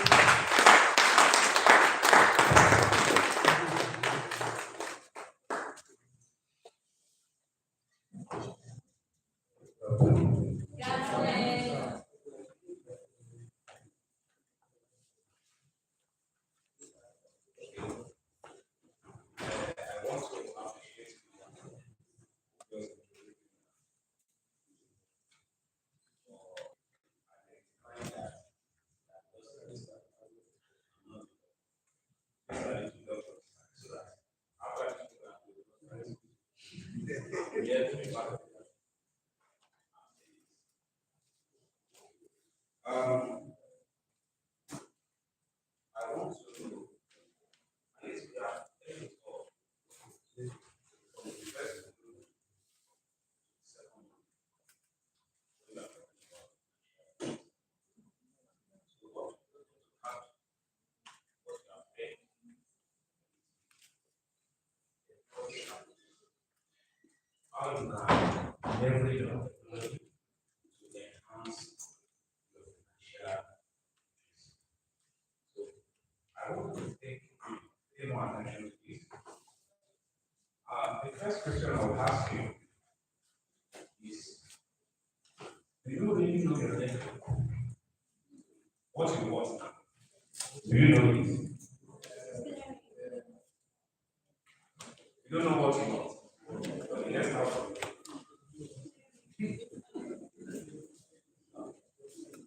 As you are seated there, you have an asset. And at the same time, you have a liability. True or false? You said what?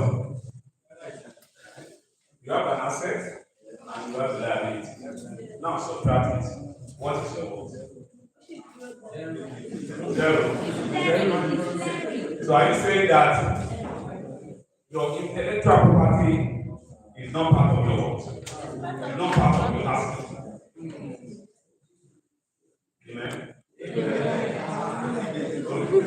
Yes. All right.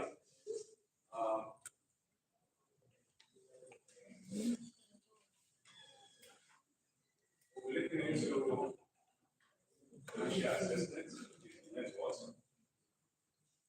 Into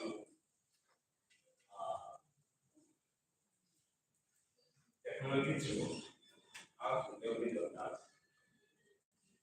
and risk intelligence and income scale.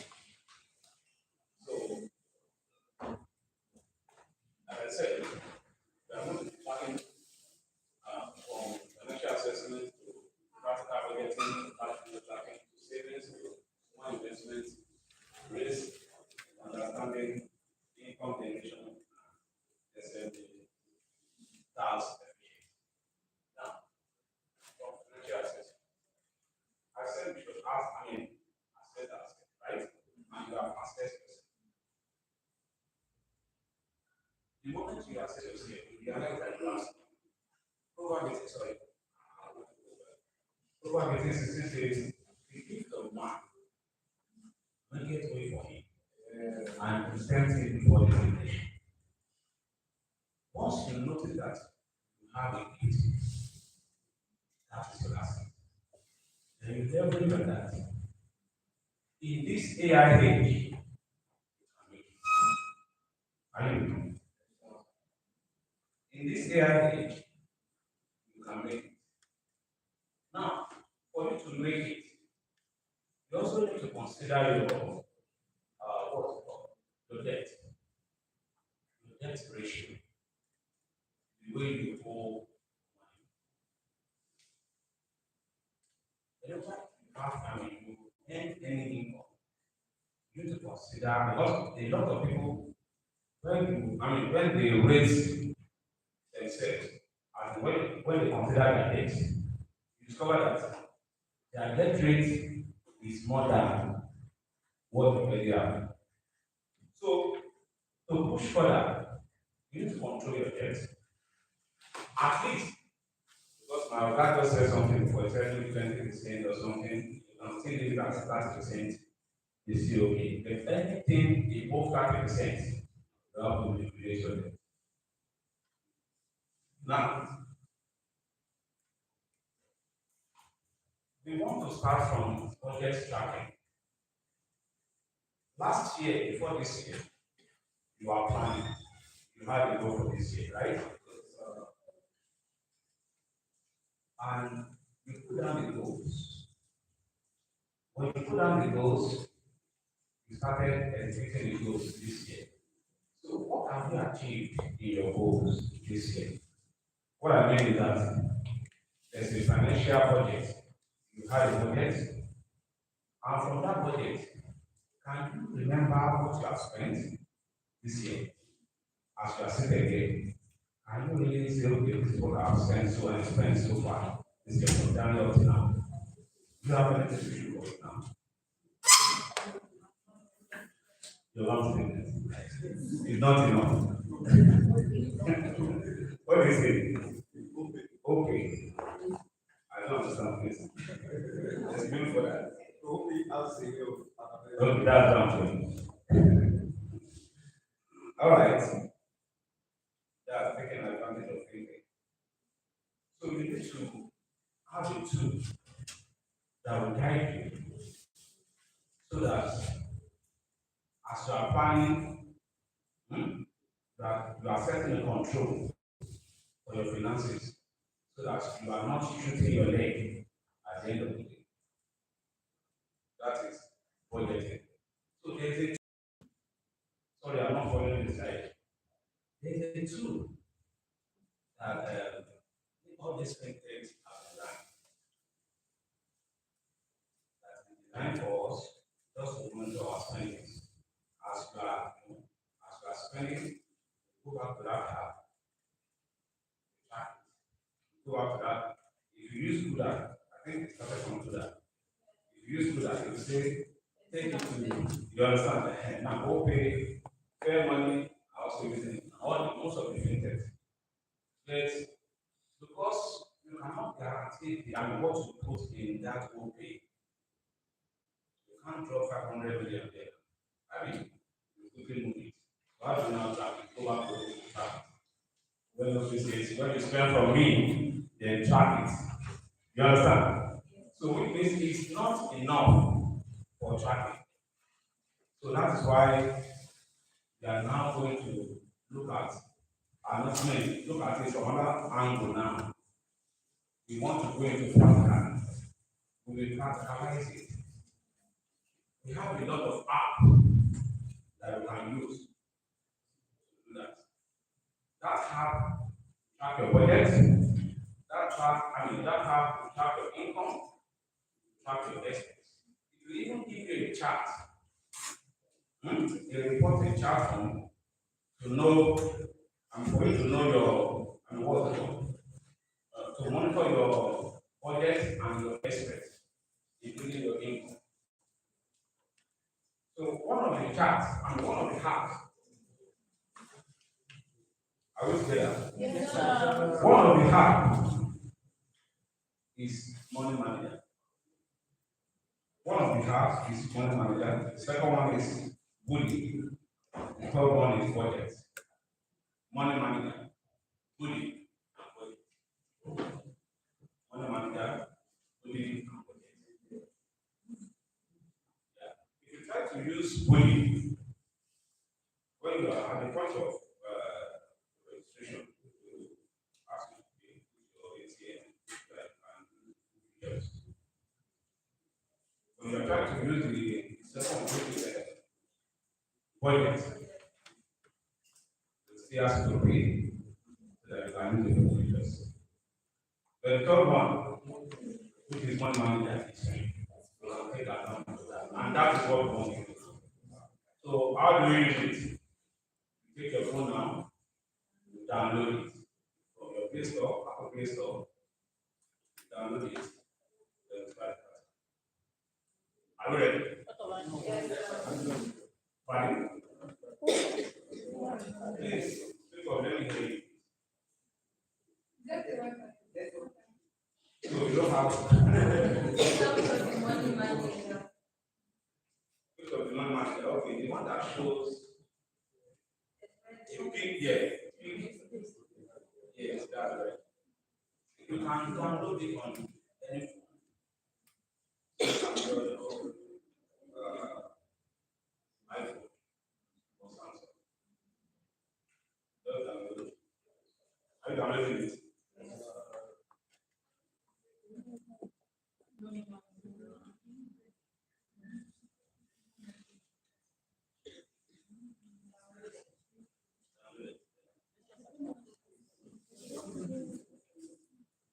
Are you still downloading?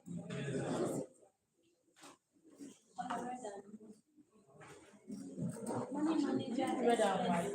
Yes. Are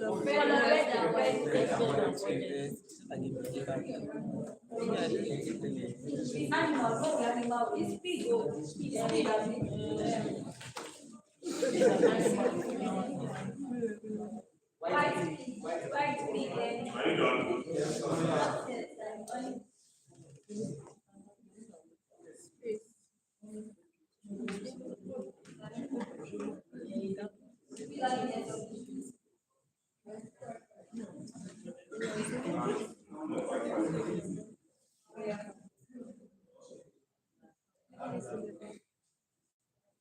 Are you done? Okay. Now, let's move to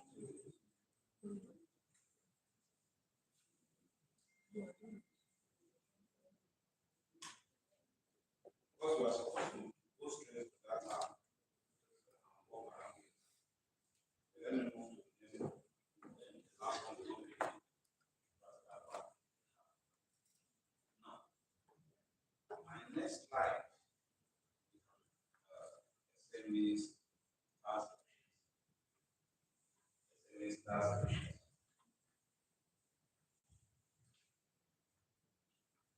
Now, I'm talking about only SMEs. I want to combine both individual and SMEs. You know, that government is talking. That government is talking to the citizen. Most of the citizens don't listen to government. They are agents of the non-profit. The country is bad. They are not ready to listen. Our leader, you know. But when government is talking, they talk through policy. They can come up with a monetary policy or fiscal policy. You understand? Then they can pass it through financial institution to implement it. So for example, if you go to bank and they say, sorry, for you to check your account balance, you need to bring your NI. You understand? You need to bring your NI or update your BPN. You understand? Same way, same thing is also applicable to tax. When you are trying to review it, you are supposed to listen. You are supposed to download the new tax that you have to understand. Fine, you are individual, you are earning salary, but some are trying to start up some business, right? You need to also know what the tax is saying so that you will not have that. One, if you are a salary earner, you need to also understand because recently when they say they do the tax, if you are trying to transfer to the bank, try to transfer to you, the money I want to transfer to you, I should change the interpretation to gift or support.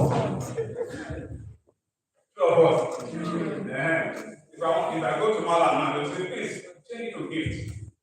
So that when they want to do assessment, you just skip that.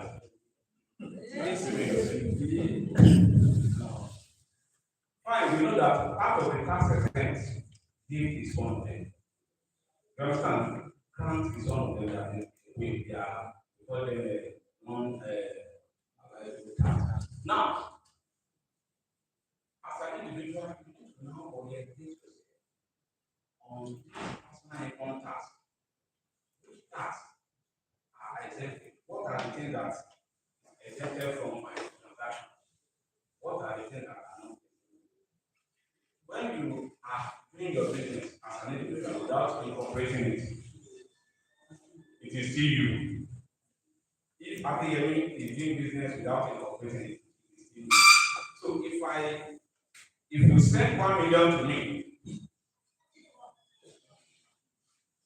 I am an individual, right? And the rule says from 800,000, that's the new rule now. From 800,000, it will be subject to what? To tax. But if I now incorporate my business under business name,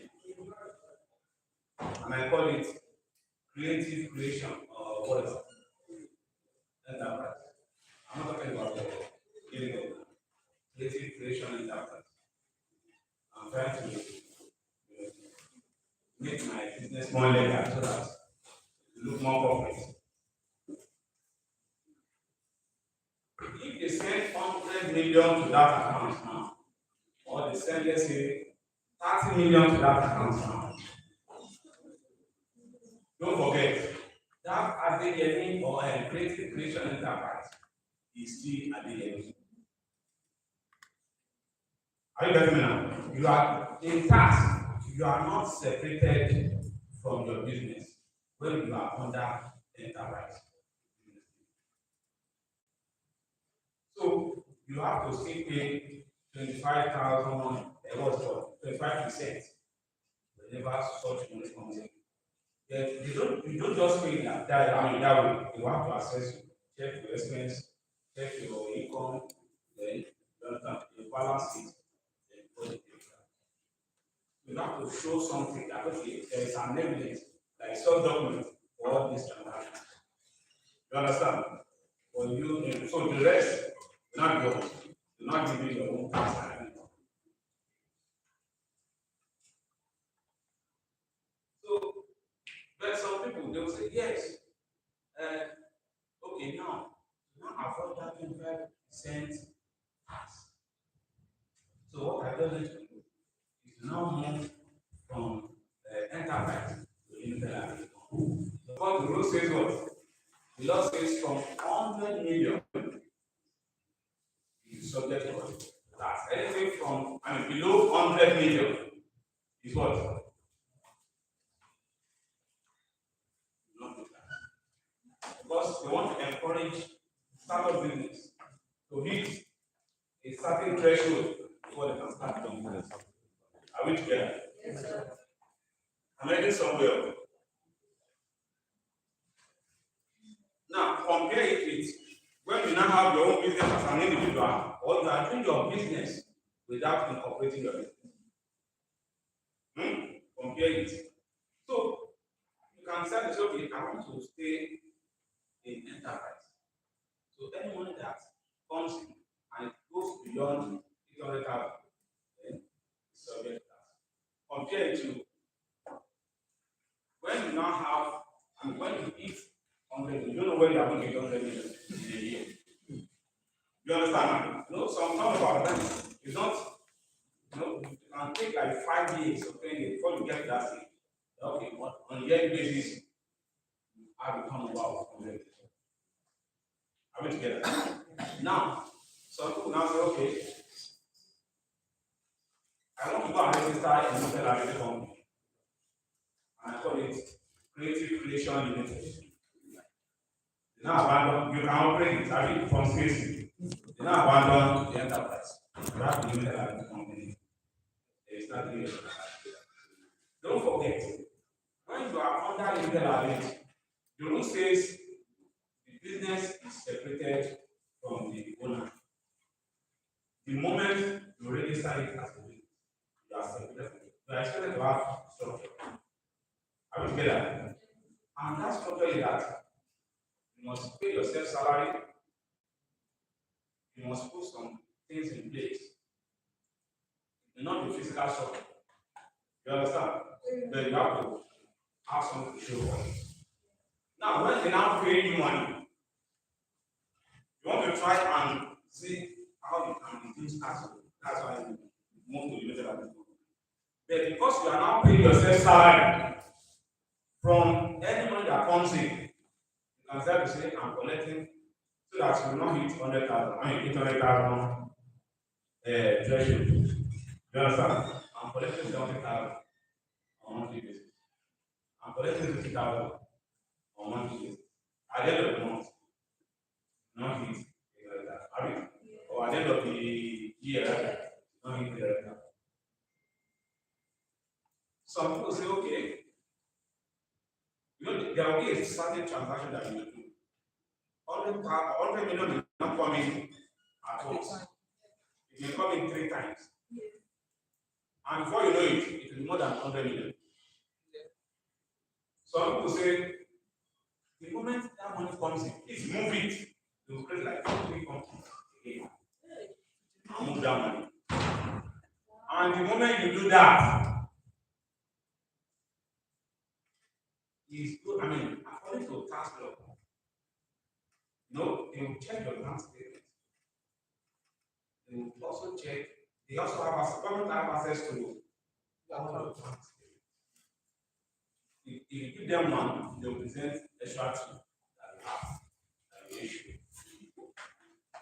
Are you with me? Yes. Now, when you are not trying to move money, you are not only contravening, I mean, breaking the tax law, because you are trying to move money, and you must explain why you are moving that money. So when you are moving money again, you are still contravening EFCC. It's a money laundering. You will see it as a money laundering, criminal way of moving. You are moving it for what? Why are you moving it? Where you are moving it, can you give account? Can you explain why? Because if that money moves to the other account, it must get to a certain threshold. Is it a limited liability company or a company? It's for what? It's an income. You understand me? So what I'm trying to say is that you need to orientate yourself more, at least get one update on tax issues. Okay, it's part of the financial industry, so that when you are not updated in this aspect, government can take advantage of it. I mean, tax credit. Because you don't have it, they can just give you, call it a test of judgment. They can just give you any amount of it. So this is because you don't have it. And you don't have choice. Since you can't defend yourself, you will pay. So the best way to go about it is to have an accounting system. That is where I'm going. Is to have something that will monitor your inflow and outflow, like accounting software, ERP software. But before then, before you get to that stage, you need to have something that will monitor your inflow. Example of it is when you now start as an individual, right? I mean, you have something to caution yourself, to caution your inflow and outflow, and to also monitor your budget. Like this app that I just mentioned now, you can use it for your, I mean, for personal use. Anybody use it for? Are you with me? So when you have record, the rest is simple. Because when the tax authority comes, when you come, what you just need to do is to ask for your record, and you don't have anything to show for it. You just give it. So that's that. Now, how to amend it? Because you are trying to evade tax, call it tax evasion. You are trying to evade tax. You don't want to pay tax. When you are an individual, you move to an enterprise. You have forgotten that it's still an individual. You still move to the enterprise. Because you are limited, you don't want to pay tax. There is no way you not pay tax. If you are not paying tax, then stop complaining. Then stop complaining that government is not, I mean, doing your roles. Are you with me? So you have to say that there is a legal way of reducing all these taxes. You can reduce that tax legally when you are orientated, when you understand the law, the tax law. Go and read Tax Administration Act 2025, the new tax reform. If you Google it, you see it. It will help you a lot. You don't need to wait for a tax representative before you can defend yourself. Are you getting me? Because if you don't have record and you don't have knowledge, you don't have that knowledge, the next thing to do is to appear, I mean, is to go and engage a professional, a tax consultant. And the tax consultant will just, when you have that money, the next person to do, I mean, the next thing for the person to do is just say, okay, like, the person just size you, you assess you. So, okay, this person can pay me. This is my fee. And the person will go and liability. Maybe tax people to get more money from you. Are you getting it? Then the first person that can defend you is you.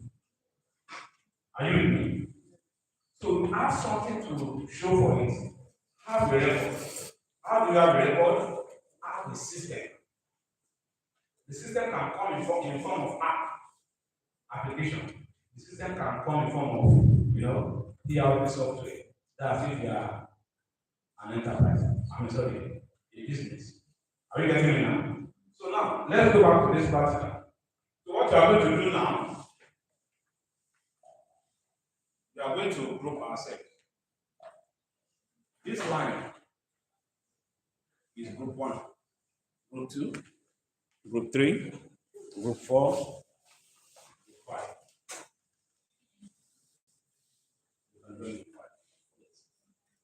Group 5. Now I'm going to guide you. Open the app.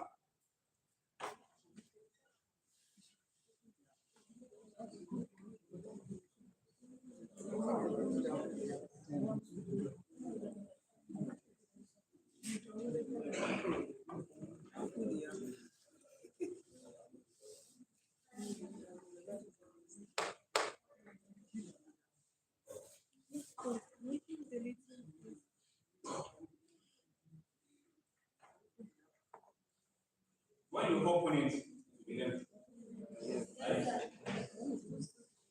Now the first thing you need to do is to come down. Come. You go to your down plus. Yes, it's sorry. I hope you can hear me right. Now, press it. Have you pressed it? Because if you don't go there, you want to customize this app. If you don't customize it and you just want to go, start using it, it will be giving you reports in dollar. Not program in naira. But there is naira here, so first thing we need to do is to change the policy. So let's go down. Let's go down. Then first thing you need to do is to set the passcode. This is the passcode. Click on this is the passcode. Go to the passcode. Can you see the passcode?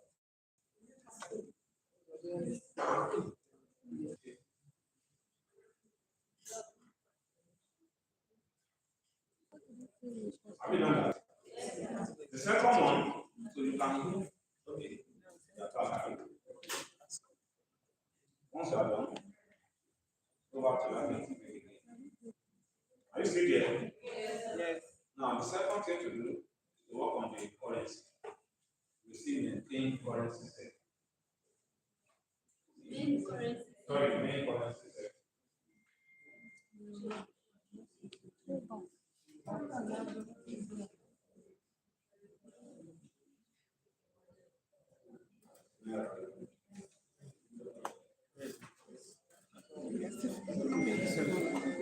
If yours is in dollar, there's no main currency, or is it for item? Under configuration. 1 hour. It's empty, Abi. Down. Go to your right hand side. Down. That very dot, Abi. When you click on it. Yeah? So change the currency. Change off. Okay. You see change? So Nigerian naira. Yes, change it to naira. Look for Nigeria. Are you not?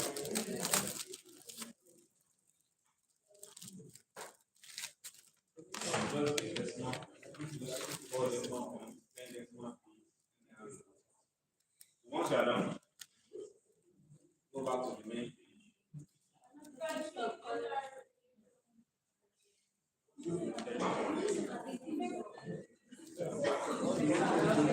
Oh, sorry, I'm using iPhone set.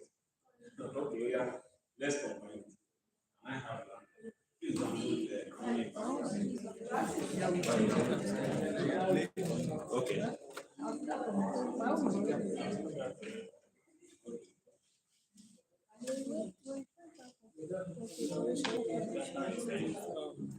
Currency settings.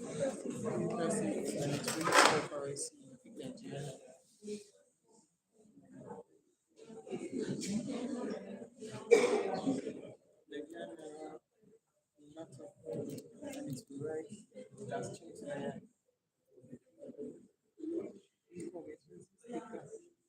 please.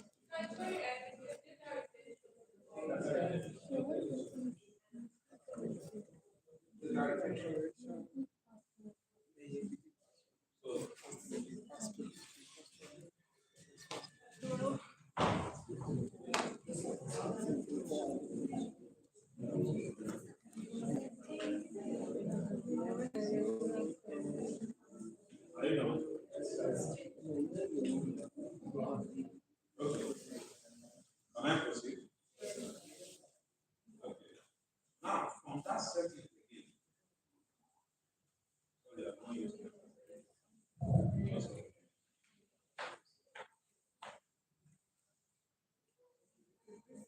Now,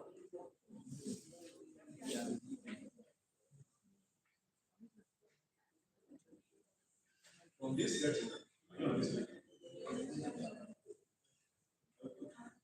So you now go to income setting. Yes, income calculation on iPhone. You also have the same thing. The first one, income category setting on iPhone. Are you there? Okay. Select it. And you can create more categories. That is what. Okay, allow our salary, 30 cash. How do we create more categories? Thank you.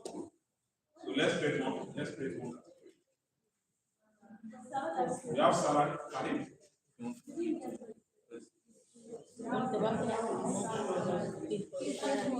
Income category. Right? Want to bring extra income category. What we have here is allowance, salary, 30 cash, bonus. bonus, order. Give me another one. Utility, miscellaneous, Expensive. expenses. Income category. Investment. Yeah, investment. Investment.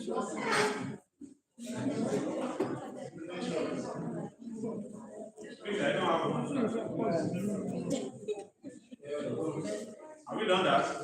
Click on the box, then put investment. Once you are done, click save.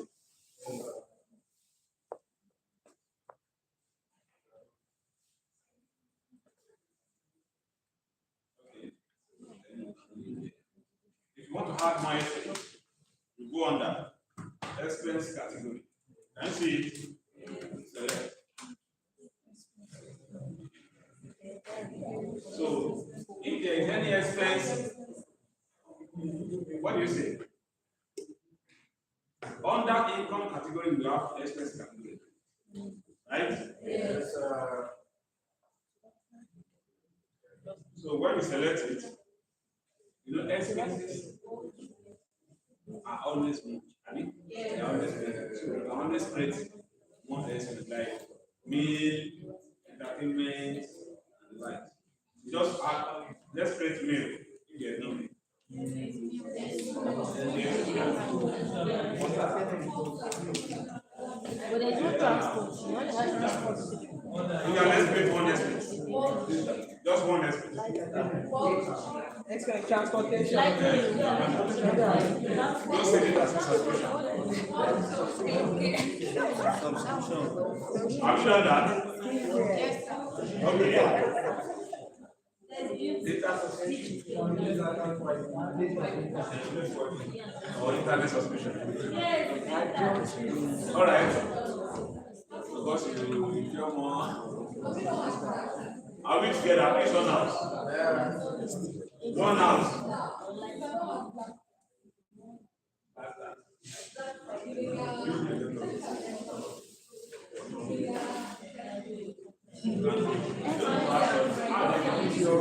Now, the next one is budget. Let's look at budget.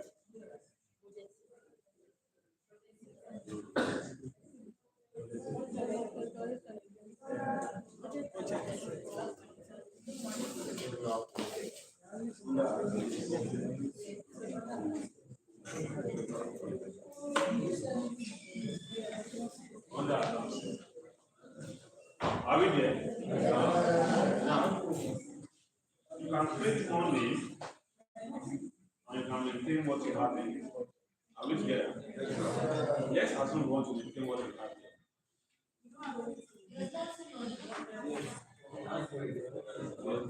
You know what I'm going to do? Get your phone number, we'll create a WhatsApp group for you. We'll do a video and drop it. Let me just so that.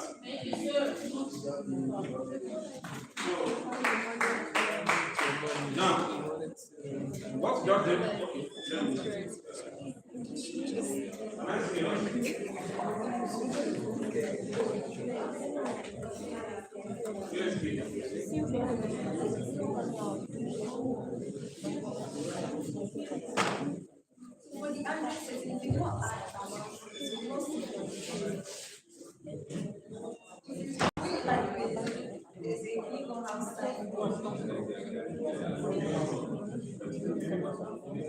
There's a house like without money, you see your budget, like you have to make a budget.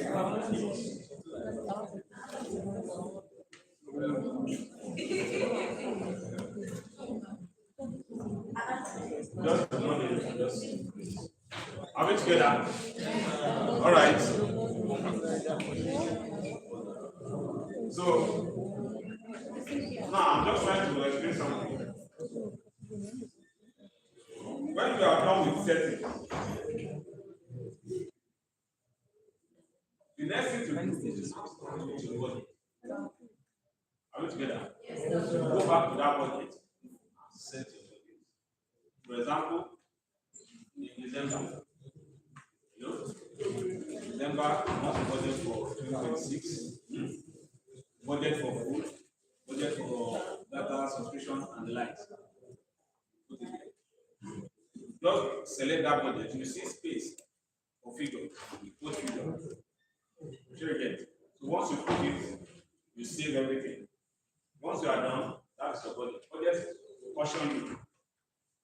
By the time you start spending. Are you with me? So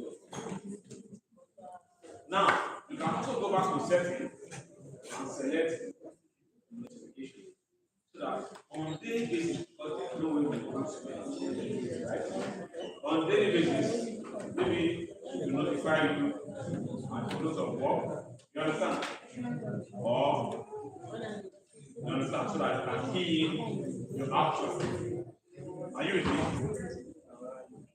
Are you with me? Yes, sir.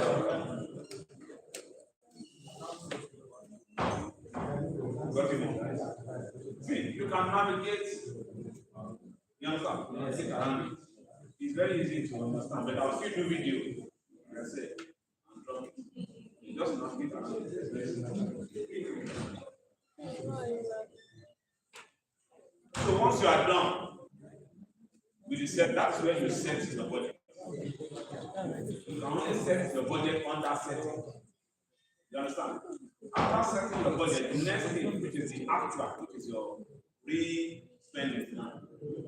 What you're spending now, you have something in bank, or you have something that you have set aside as your cash. You understand? Let's say, you're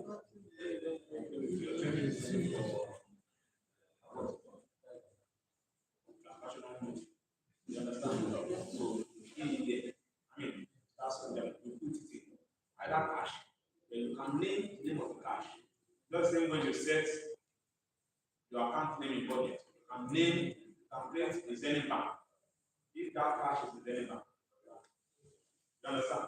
In your income, you know, the way you set up your budget, and you created all the accounts. You can also create a account under that setting, under income and expense. You understand? And under what you can, which is your cash. So there is a particular space called cash. I just want to so that it will not screw up that. So in that space, you need to change that cash to the name of the bank. Or you have physical cash. If you have physical cash that you keep at home, you create a physical cash. But if that cash is with first bank, you create a first bank. That's your cash. So when you are now receiving money, you have, let's say you have 1 million. When you are now receiving money, when you your salary, you go back to You don't go to the second.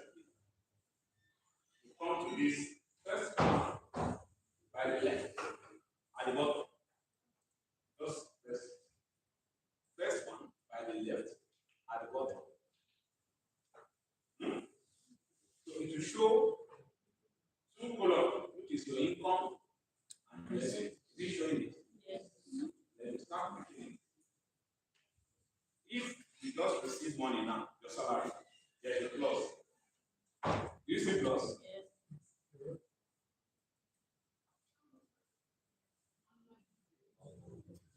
So,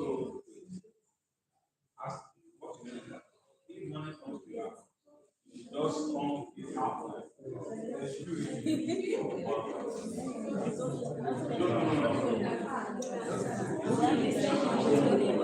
Are we together?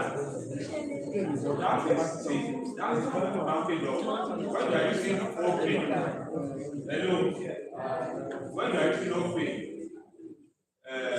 food and what? Money point. They have it. Just check it. They have it there. So you can create all the expenses. You understand? But I don't think they have it. There's nothing like that. But you still use it. So there's no way to complete.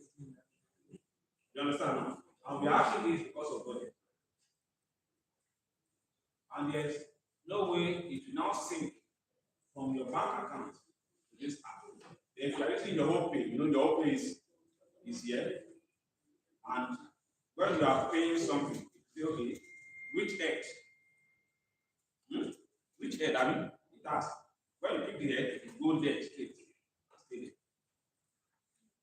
Because both has synchronized payment path to the to your own what the app that tracks your income and expense that will allow you to do your job.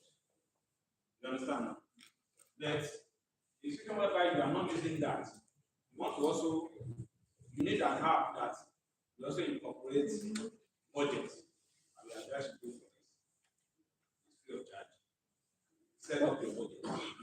The budget is as control. So when you are spending, you define it. You understand that okay, this is what you budgeted for this thing. This is what you are spending. And if you are trying to go over the gaps, you also notify. You know that you cannot spend more than what you understand. You can't. You serve as a control. So that is the purpose. So if you are receiving, if anything is coming in, just select plus when you are here. Just select plus, take the money. If it's 200 million, put the 200 million there. You understand? You can ask which bank. You know you have created any bank, just select one. That's all. If you are not spending, once you have spent, just come here. It will notify you, just send the notifier that you should now capture it. It's time to capture it. Don't forget. You understand? Yes, then you now capture your expense. As you are capturing, it's building your chart. Now, it will not only build your chart, it will also prepare small income statement for you. As we report, very good, so that you can export it to PDF. I'll put everything in that video. Export it to PDF. So, but there are other apps that has more features than this one that I just did. That would have to be. There's one that says LYDI, 14,000. There's one that says 74,000. You can pay it. Lifetime. So, yeah, like as it's perpetual. You have to pay it. Understand? If you don't have that money, just go for this one. Are we together? Yes, sir. Now, the next stage now is to now summarize what you have been taught and present. You also know that yes, you are on the same page. Are we together? At least over here, start with it. So you have to also come together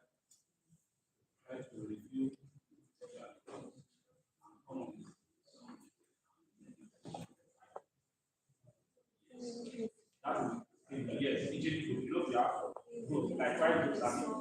So you can come together. You can live here. You can go anywhere. Here, just stay here. Come with something.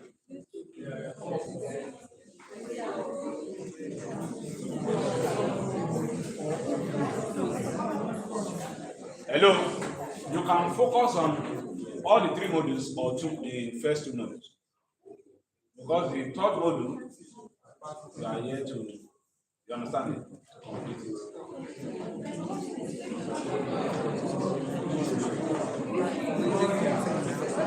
Please, hello.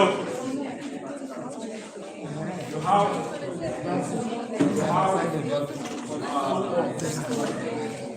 15 minutes to do that. You have 15 minutes to repeat. After 15 minutes, record each group.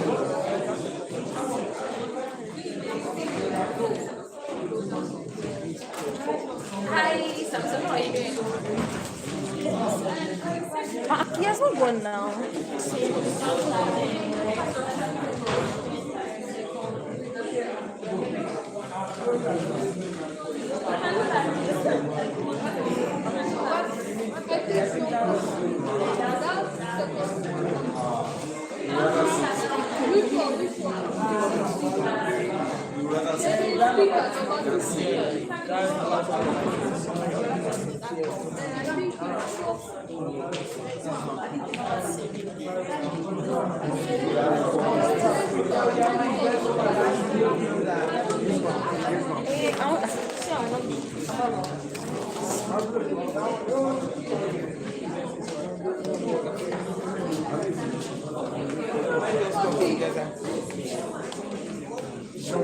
You didn't use your sugar. How are you doing?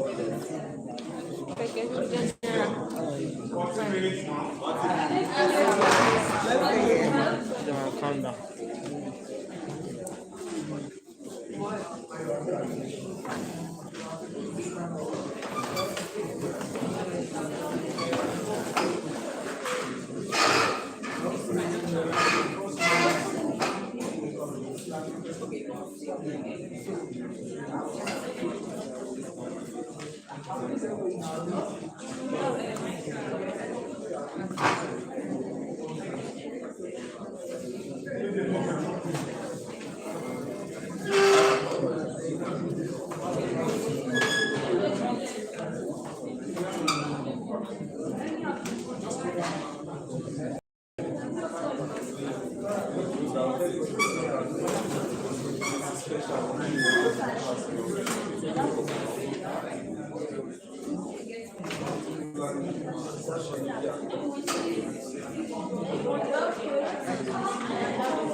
7 minutes.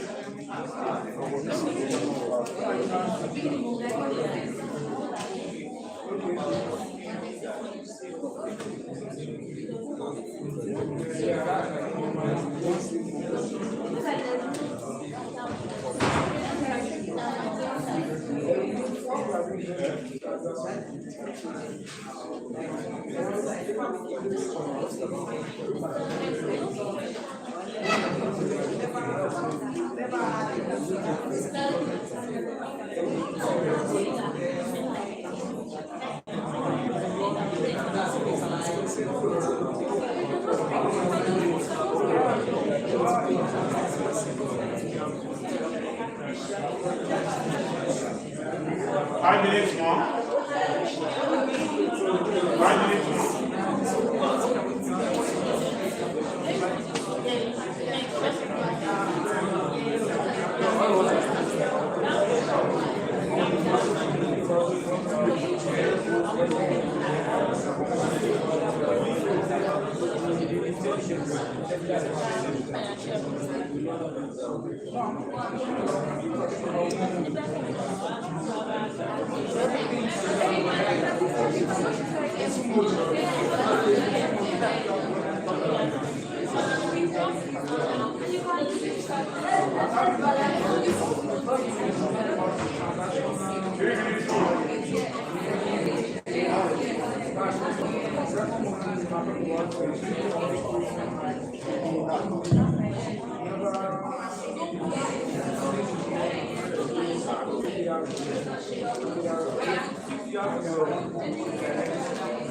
Let's come together.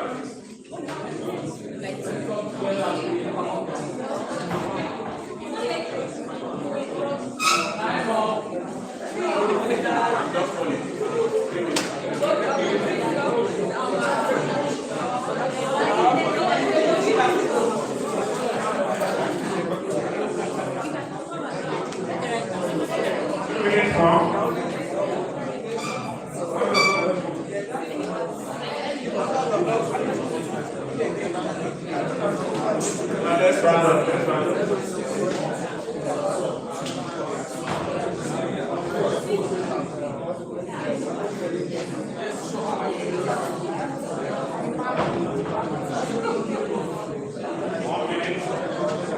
Let's come together.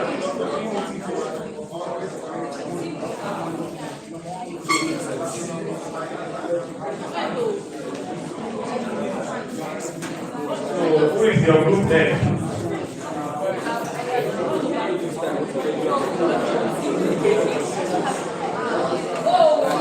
Who is your group head? One, right? Group 2. Group 3. Group 3. Group 4. No time, please. Group 4.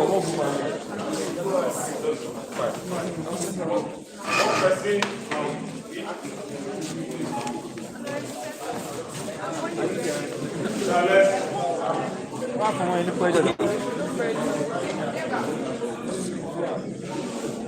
Now let's get to the feet. Hello. Hello. Okay. Each person spend 2 minutes. 2 minutes. 2 minutes. That's all right. All right, good afternoon, everyone. My name is Abdurrahim Abdullah. I'll be summarizing the key issues from today's lecture, anchoring them on the fundamental questions that we have raised. If I give you 100,000 naira, how much will left in the next 60 minutes? I think this question will be best answered by someone who is financially intelligent.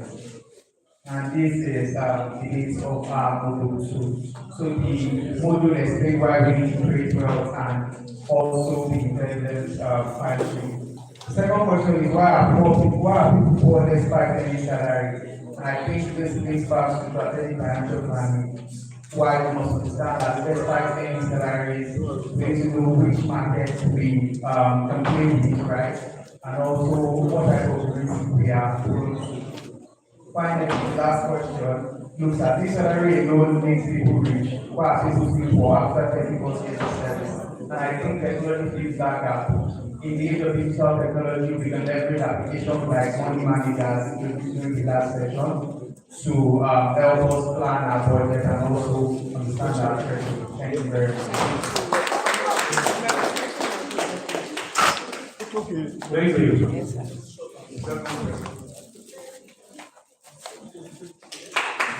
We now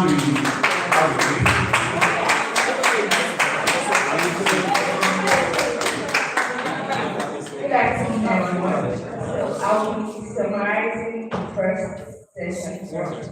And we talked about strategic planning and sustainability in usage enterprise. And we talked about the three motives for spending money. They have transactional motive, they have speculative, and precautionary motive. Then I'll be answering the second question from the second session, where we are what I was looking for when we collect salary. And it was also answered during the session. He talked about financial mistakes that we make and we should avoid it. First, he mentioned never make mistake of not saving. Second, he mentioned never have mentioned that saving is from excess. So you don't have the idea that okay, after reading on my expenses, after buying whatever it is my savings. No, don't have that. That idea. Don't go to betting or gambling. Never go into it. Once you start this, you continue. So avoid fake life. Most youth now, they just want to show my face, show my shoe shine. Yes, don't go into it. Don't live fake life. Live the life that you can account for. Yes. Create a budget. Don't just spend. Let's see how it goes. No, create a budget and make sure you meet up with that 30 budget. seconds more. Don't accumulate unnecessary debt. Yes, don't accumulate unnecessary debt. And I will conclude by saying, if you don't prepare for tomorrow, tomorrow will prepare for you.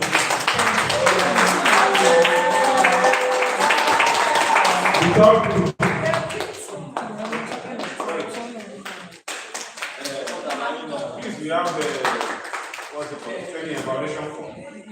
Please fill it so that we can know. Assess ourselves as well. So that we can get it done. Good afternoon, everyone. My name is Rikomakike. So, continuing from module 2 on financial mistakes not to make.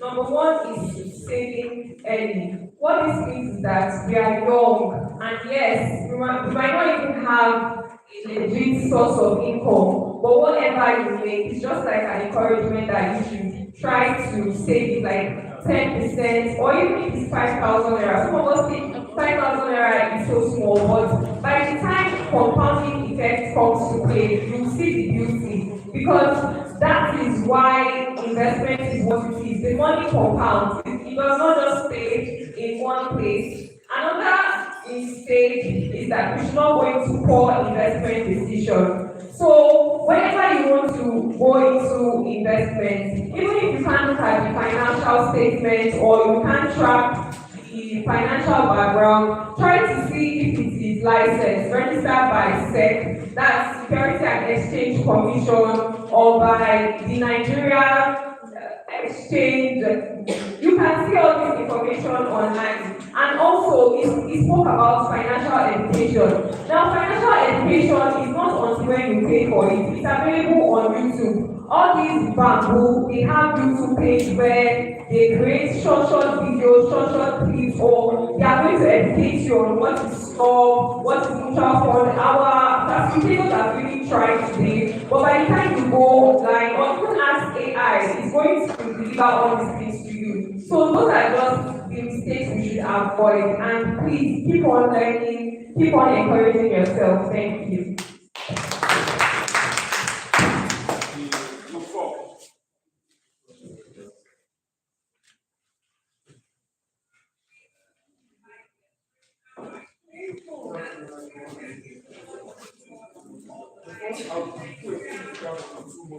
The first is moved by Dr. Olajide authentic financial planning and sustainability in UK data privacy. That's why we talk about the three motives of money. The number one, transactional motive. The need to buy and afford things with money. The number two, precautionary motive, where we have to come and relate to savings for future purposes. And the number three, speculative motive, where we have to talk about investments and long-term planning. And under the group, we talk about strength, weakness, opportunities, and threats. So the second module by Dr. Salah Wadiri, we talk about wealth creation. That's where we learn about wealth creation is not just about having money, but about buying assets that can generate over time. So we also talk about financial intelligence, where it is shared in five different sectors: earning intelligence, which is number one, the saving intelligence, the spending intelligence, and the investment intelligence. Followed first, the last one by the debt intelligence. So briefly, I'll do a brief recap on the five intelligence. The number one, knowing how to increase income legally, which is the earning intelligence. The number two, paying yourself first before spending, that's the saving intelligence. The number three, spending intelligence, distinguishing needs plus wants. The number four intelligence, which is the investing intelligence, making money work for you. The number five intelligence is the debt intelligence, using or avoiding debt wisely. So lastly, I'll talk about the 50-30-20 rule, where the 50 is the precautionary, the 30 is the transaction, and the 20 is the speculative. I also briefly talk about pillars of saving. Pillars of saving. We have the number one, financial discipline. That one is the foundation of saving. You must know how to control your spending. The number two, consistent. When you are saving money, you have to be consistent in saving your money. Number three, goal setting. That goal setting is when you have a long-term plan that within the duration of 2 years you want to achieve this, and it must be done. The number four, you must be you become aware. You must be aware about financial knowledge before you can take financial steps, which is the last one, is patience and future mindset.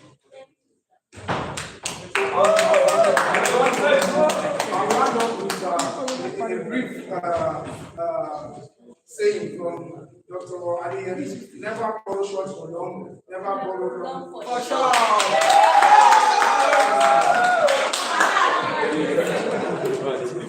No matter.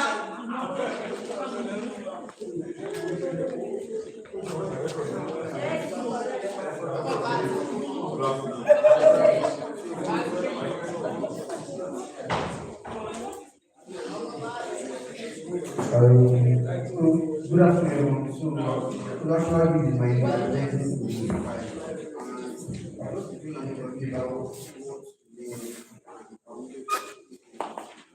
one of the most is actually understanding your country, like take and finance. And this is actually very essential because most of us, you see that people even know pay, you see your in and out, you see that people they want to spend a lot of money and people don't even understand what to use their money to do or use their money to buy. So understanding your cash flow, what you buy, your income and everything is very essential. If you were taught on how to use money manager and how we can actually maintain our money and also our finance and stuff like that. To understand how we spend our money and also how we can save our money. Which between those two, different between saving and investing. So it's savings and keeping. So if you save your money, if you are saving your money because of that plan you want to do, why you are keeping your money, because you can spend it anytime and stuff like that. And lastly is a tool from Japan or something that about money can buy happiness, but it's better to have money even though you are on money because of money is Thank you. Everybody clap. I will give you equal marks. Because On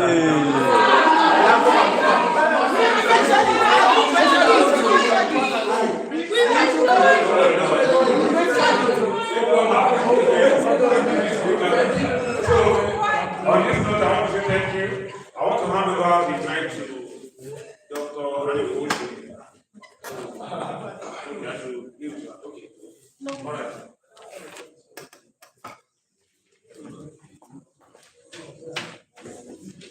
Distinguished ladies and gentlemen, can I have a very good applause for Mr. Adeyemi for that beautiful, engaging section. Thank you very much. That applause because everyone, let's put our hands together. Thank you very much, sir. That was quite impactful and insightful. Thank you for that section. Ladies and gentlemen, we are wrapping up on this one-day training, and right about now, I'd like to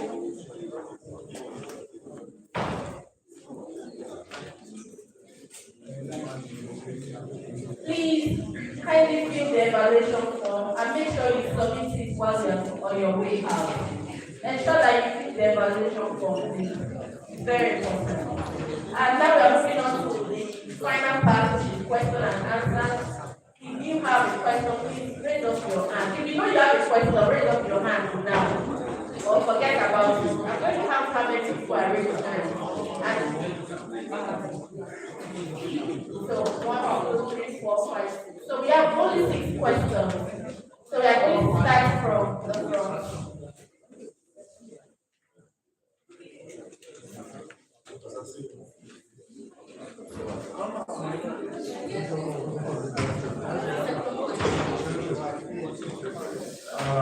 Good afternoon, everyone. So, my question is to people that's present. Right. Please hold on. Please, who is noting? That is are you noting? Who is your question directed?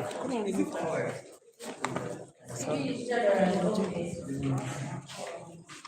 All right. So, the question that we have, right, is on what are the opportunities, strategic opportunities that youths like us can position for within the Ministry of Finance. Things like maybe startup accelerator programs and all that, because we have a number of us here who are trying to build, who are trying to accelerate on our own ideas. We are looking at what are the opportunities present within the ministry that we can tap into. So that's the question.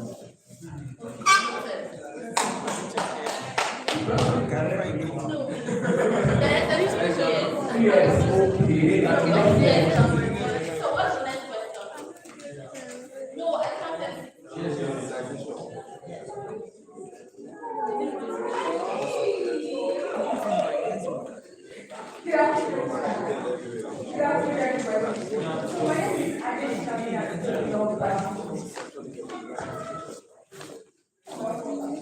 My name is Alicia.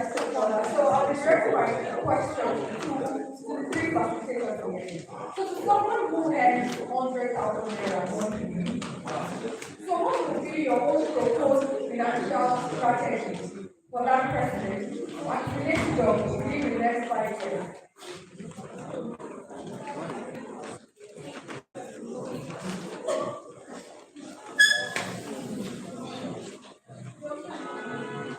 Alright,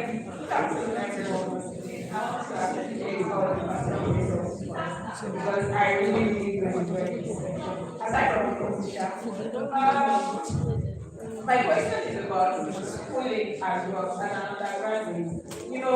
I basically do graphic design, and the perspective of students in graphic design is from my own activities, for my own self. I think I want to use graphic design for financial purposes. But students are of the mindset that graphic is something that is free. So then I think people that want to read voluntarily without paying for that. At the end of the day, I'm not making any money from this graphics. It's only people that want to just use you and say, oh, can you use voluntarily? exactly. So at the end of the day, as a student, they are not making money from the skills you have. So I don't know how we can, their advice and give someone like that. Thank you very much.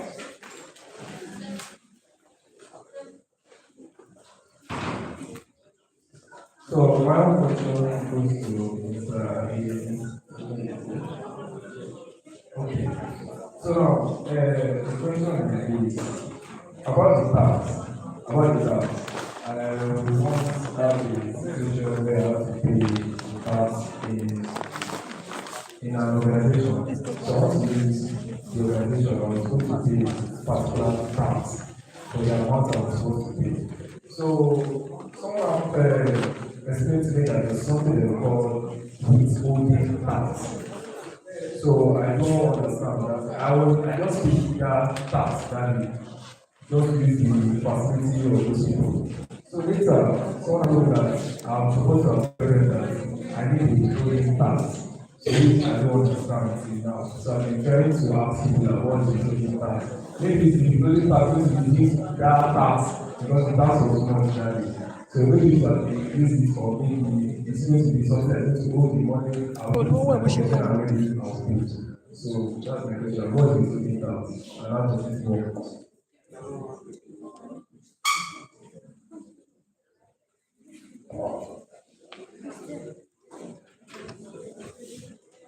Good afternoon, sir. My name is Miriam. So I asked a question that what I think to speak for them trying to say for someone who is earning or who is working in small business and the income is not that okay, but it's still saving. When situations like health issues, house rent, and tenants, like household issues comes up and they want for them to remove from that savings. How do you think that person can manage their savings to build wealth? And the last one.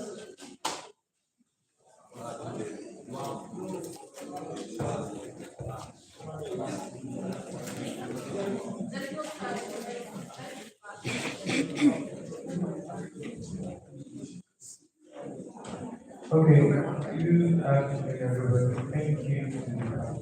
My name is Michael LYDI now. I want to ask a question. Is it possible to do investment without saving? Why I ask is out of my experience. I just started digital design software engineer. I build websites and I started getting opportunities. And we have this big vision. We want to build these big products. And we need money. We just need startup capital. And I need money to run this business. So I started saving. There was a time ago that I started saving some amounts. And I realized that this money that I saved then, when I wanted to get to do what I wanted to do then, the inflation has made things go higher. So the money, like it was losing value being kept. So instead of me saving money, I just removed the money. I started doing poster, banner, and for that short time, I could get some customer that actually came into my DM and asked for, okay, can I get a website, something like that. So I want to ask that, fine, I did say this is good, but can you actually do without saving and focus on investment due to the current situation of Nigeria now? Because what you are keeping is the value. Thank you, sir.